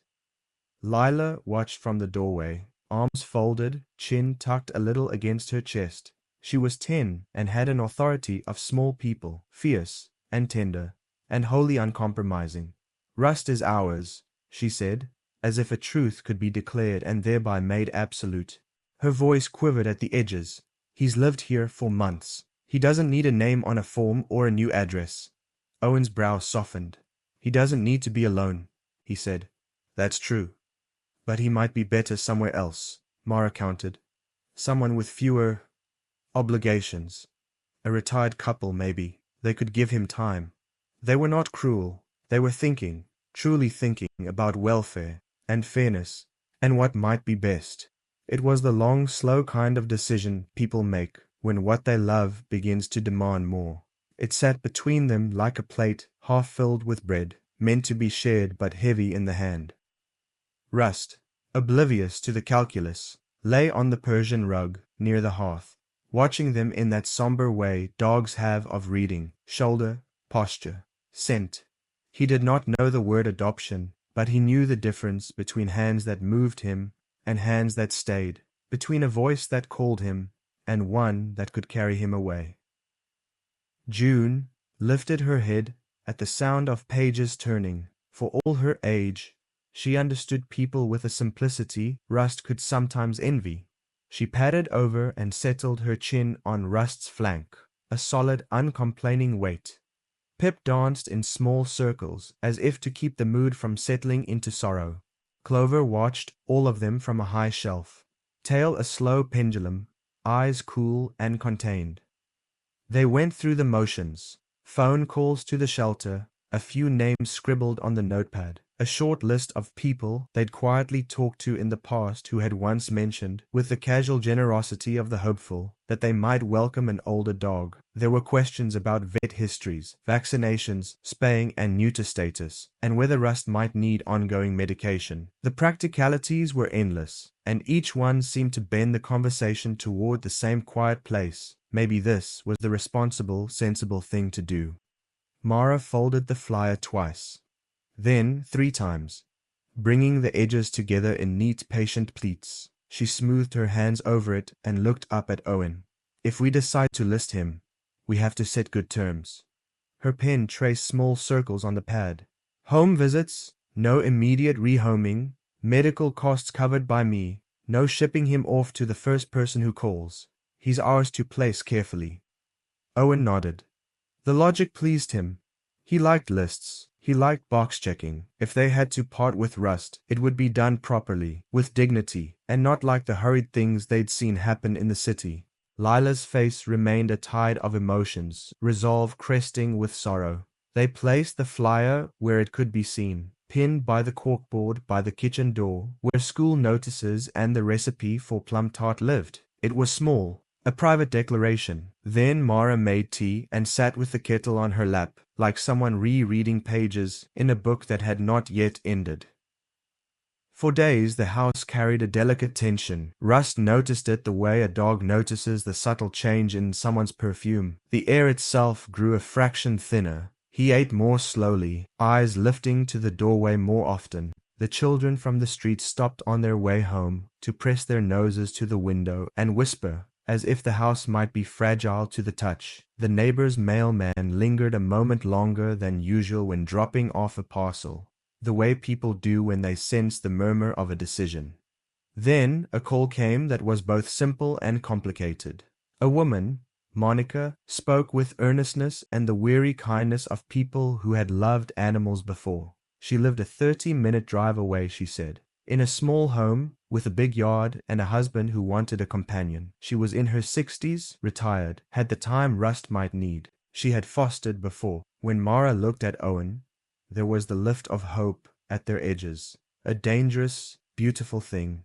Would you like to meet him? Monica asked. I'd like to come by. The day Monica arrived, the sky was thin and pale. Rust felt a different kind of watchfulness, one that had a stranger scent braided with the familiar ones of shoes and keys. He couldn't name the way his heart dipped and rose as a person approached. He was, as ever, a barometer of intention. Monica stood at the gate with a smile that had small creases at the corners. She wore a cardigan the color of faded paper and smelled faintly of lavender and old books. Her husband, Martin, waited in the car, more silent, eyes soft. They moved slowly, unflashily, like people who had the time to be patient with things that took time. Lila held Rust's leash for a beat, then handed it to Monica. You can take him for a short walk first, Mara suggested, voice steady, just to see how he is on the road. Monica's hands were gentle, Rust noticed. He didn't leap with joy like Pip when he saw a pocket of play. He tilted his head, sniffed, and let Monica's fingers brush his back. She knelt and spoke in a language Rust could not parse but could feel, soft vowels that rolled like warm bread. He walked beside her on the lane, tail a cautious pendulum. They returned after a slow, long circle down the gravel path. He's steady, Monica said. He's not fearful.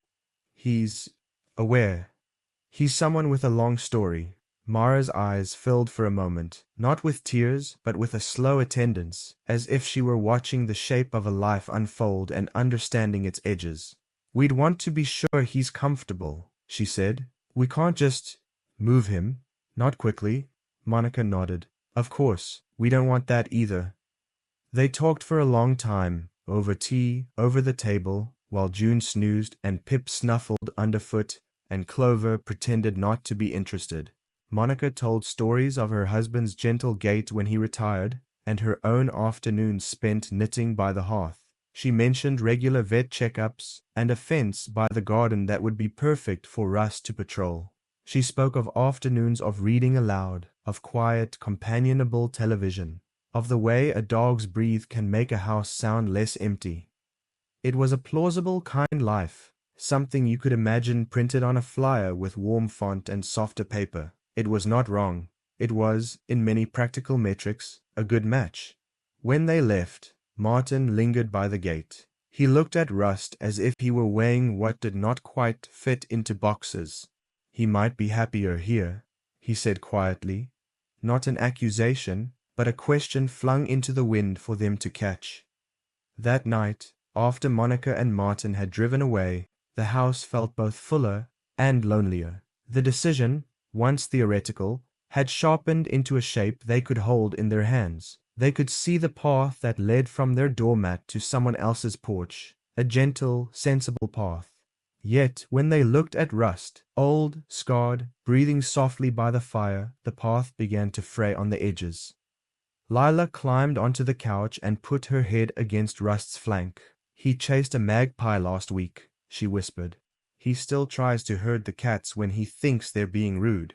He stole my mitten." Her voice held pride like a ribbon. "You should see him with the mailman," Owen said. "He'll stand on the stoop and look all regal, like he thinks he owns the place." Mara folded the flyer one more time, slower this time. She had for days been stitching together reasons like garlands. "He's older. He deserves a quiet home. We should do the right thing." But the right thing unraveled in the softness built between them. She watched Rust sleep, watched June's paw drape over his, watched Pip curl into a pocket near his belly. There were new rituals in the house. Someone always left a window slightly cracked or a blanket folded in case he liked that spot. The other animals had adjusted as if they knew the final choice would include them as well. "Let's be honest," Mara said after a long pause, voice thin with the weight of her thinking. "If we do this, we have to do it right. We have to make sure he doesn't lose what he's gained. And," she looked at each of them in turn, "I don't know if I can ask him to leave."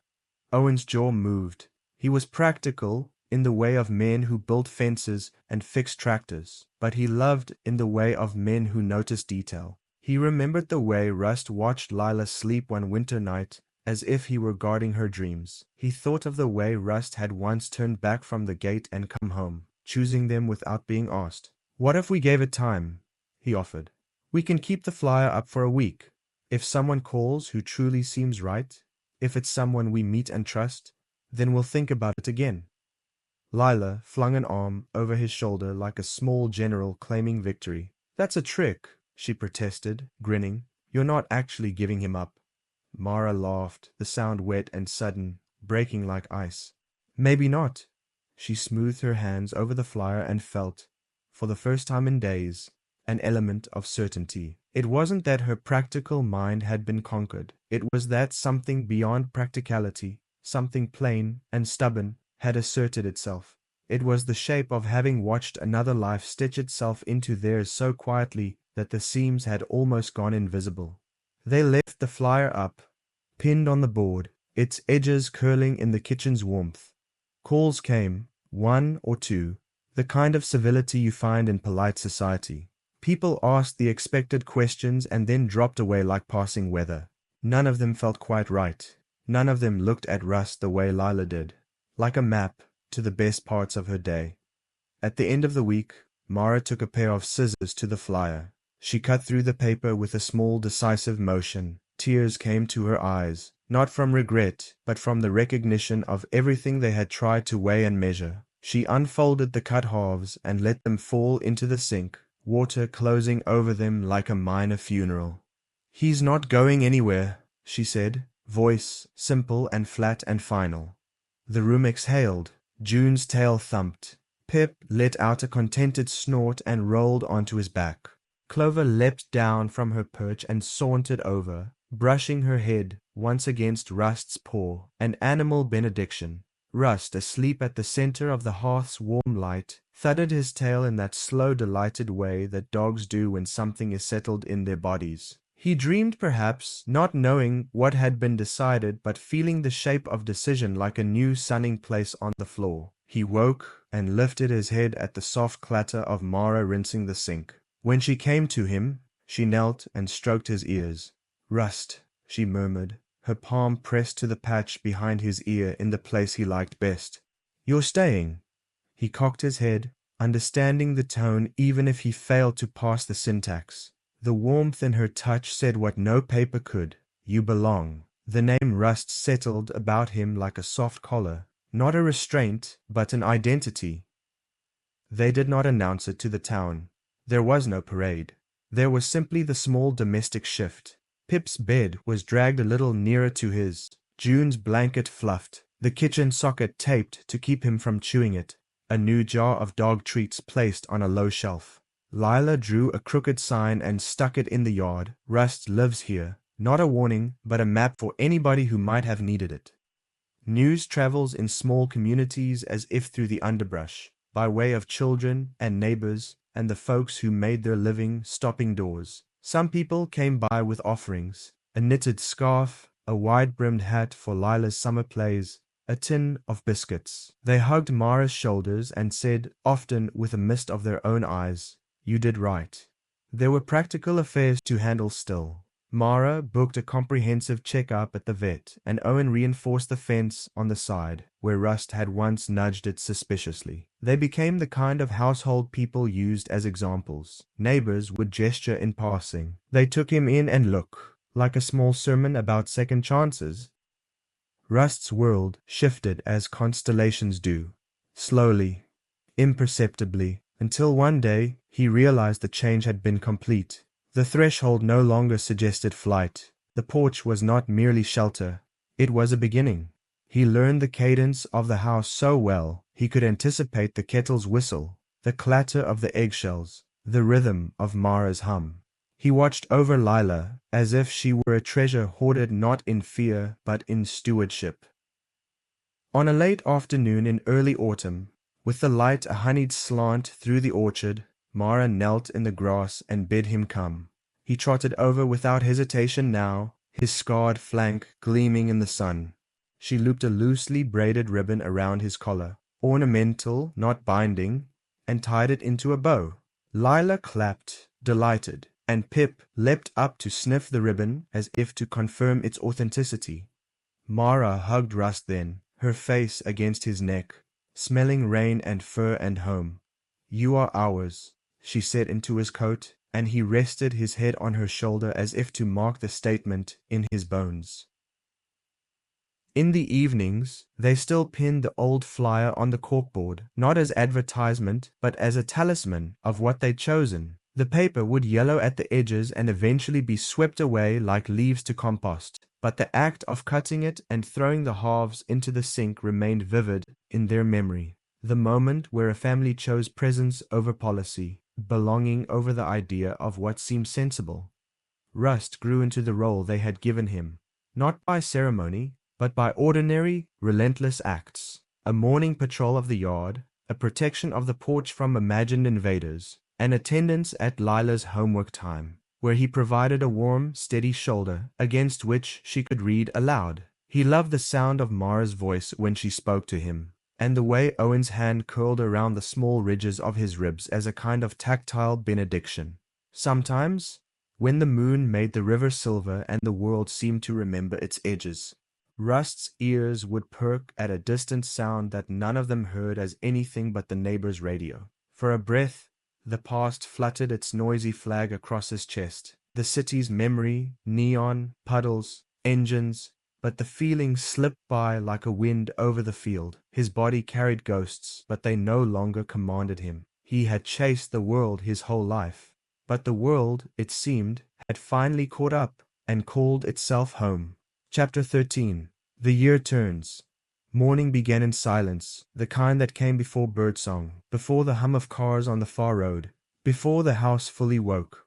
Rust lay in his usual spot by the front door, head resting on his paws, watching a square of faint light creep across the floorboards as dawn stretched its limbs. The old dog's breathing came slow, steady, touched with the soft rasp of age. The season had turned again. Outside, the grass was brittle, the trees stripped to their bones. Frost jeweled the windows, catching the first light like tiny stars. In the kitchen, the heater clicked alive, and the smell of coffee followed soon after that warm, familiar note that always meant morning was safe. He shifted slightly, his joints stiff but willing. When Lila's small footsteps padded down the hall, he lifted his head, tail thumping once against the floor. She came bundled in her wool socks and oversized sweater, her hair wild from sleep.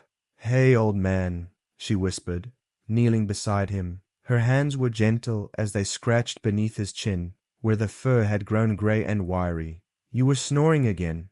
Scared the cat."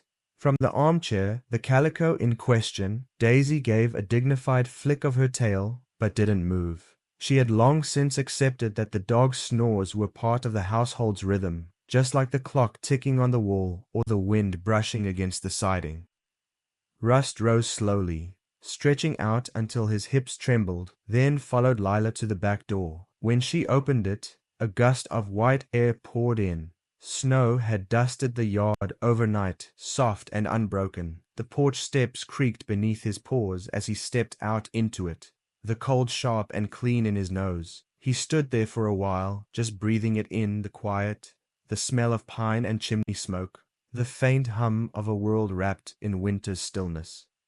He had been here for a year now, a full turning of seasons since the night he had stumbled through the rain and found this house glowing like a lantern in the dark. Back then, he had been nothing but hunger and fear and the echo of distant city sounds still clinging to his fur. Now, when he closed his eyes, he could hardly remember what it felt like to be alone. Inside, the day unfolded gently. Mara hummed as she cooked breakfast. Ben read the paper, his glasses sliding down his nose. Lila packed her school bag, pausing every few minutes to steal a bite of toast or sneak Rust a corner of it. The other animals moved in a quiet choreography, Daisy the cat watching from her chair, the old rabbit twitching its ears in its corner pen, a new foster dog barking softly from the kitchen. Rust greeted the new one with a slow wag. He always did. Mara often joked that he was her best assistant patient, calm, the kind of dog that told the scared ones without words, "You're safe here." Sometimes, when she brought home a trembling stray, it was Rust who first convinced them to eat, just by sitting nearby radiating the warmth of stillness. After breakfast, he followed Mara outside as she refilled the bird feeders. The air bit at his nose, but he didn't mind. His paws left small prints behind him, weaving through the yard. The garden lay quiet beneath the snow. The porch swing swayed gently though there was no wind. From beneath it, he could see the patch of earth where the grass had worn away, the exact spot where he'd hidden that first night, shivering and unsure. Now it was only a hollow of memory. He sat down there for a moment, just looking. The house stood before him, paint flaking on the railings, smoke curling from the chimney. He could hear laughter inside Ben's low rumble, Lila's bright giggle. The sound reached him like sunlight. Later, when the mail truck came rattling up the drive, Rust perked his ears. The driver, a friendly man with a red nose and mittens, leaned down to give him a pat. "Morning, old fella," he said, still guarding the place. Rust wagged once. He wasn't guarding anymore. Not really. There was no need. The road beyond the fence was still there, long and winding, leading toward the town, toward the horizon, but it no longer called to him the way it once had. He had already walked enough roads to last a lifetime. As afternoon came, the sun broke weakly through the clouds, turning the snow into a glittering sea. Lila came home from school and found him napping by the radiator. "Hey," she said softly, kneeling down beside him. "I got you something." From her coat pocket, she pulled a small knitted scarf uneven in places, the yarn a mix of blues and greens. She looped it gently around his neck. "I made it in art class. Mrs. Calloway said we could pick anyone we love, so I picked you." Rust blinked at her, then leaned forward to lick her hand. She giggled, pressing her forehead to his. "You found your road, didn't you?" she whispered. He didn't understand the words. Not really, but he felt them. The warmth of them. The truth of them. He gave a soft sigh and rested his head against her lap. That evening, as dusk fell, the family gathered in the living room. The heater hummed. Snowflakes began their slow dance outside the window. Mara sat by the fire, darning a mitten. Ben strummed a quiet tune on his guitar. Lila lay sprawled on the rug, reading a comic, her feet tucked beneath Rust's side. He dreamed sometimes of the bridge in the city, the roar of water below, the endless streets that had once frightened and called to him in equal measure. He dreamed of the people he had known before, faces blurred by time, scents half forgotten. And then he dreamed of this place, the scent of coffee, the creak of the porch steps, Lila's laughter, the glow of the windows at night. In those dreams, everything came together like a single heartbeat. When he stirred, the room had gone quiet. Mara was dozing in her chair. Ben's guitar had fallen silent. The only sound was the ticking of the clock and the faint whistle of wind against the siding. Lila slept on the rug beside him, her book open beside her.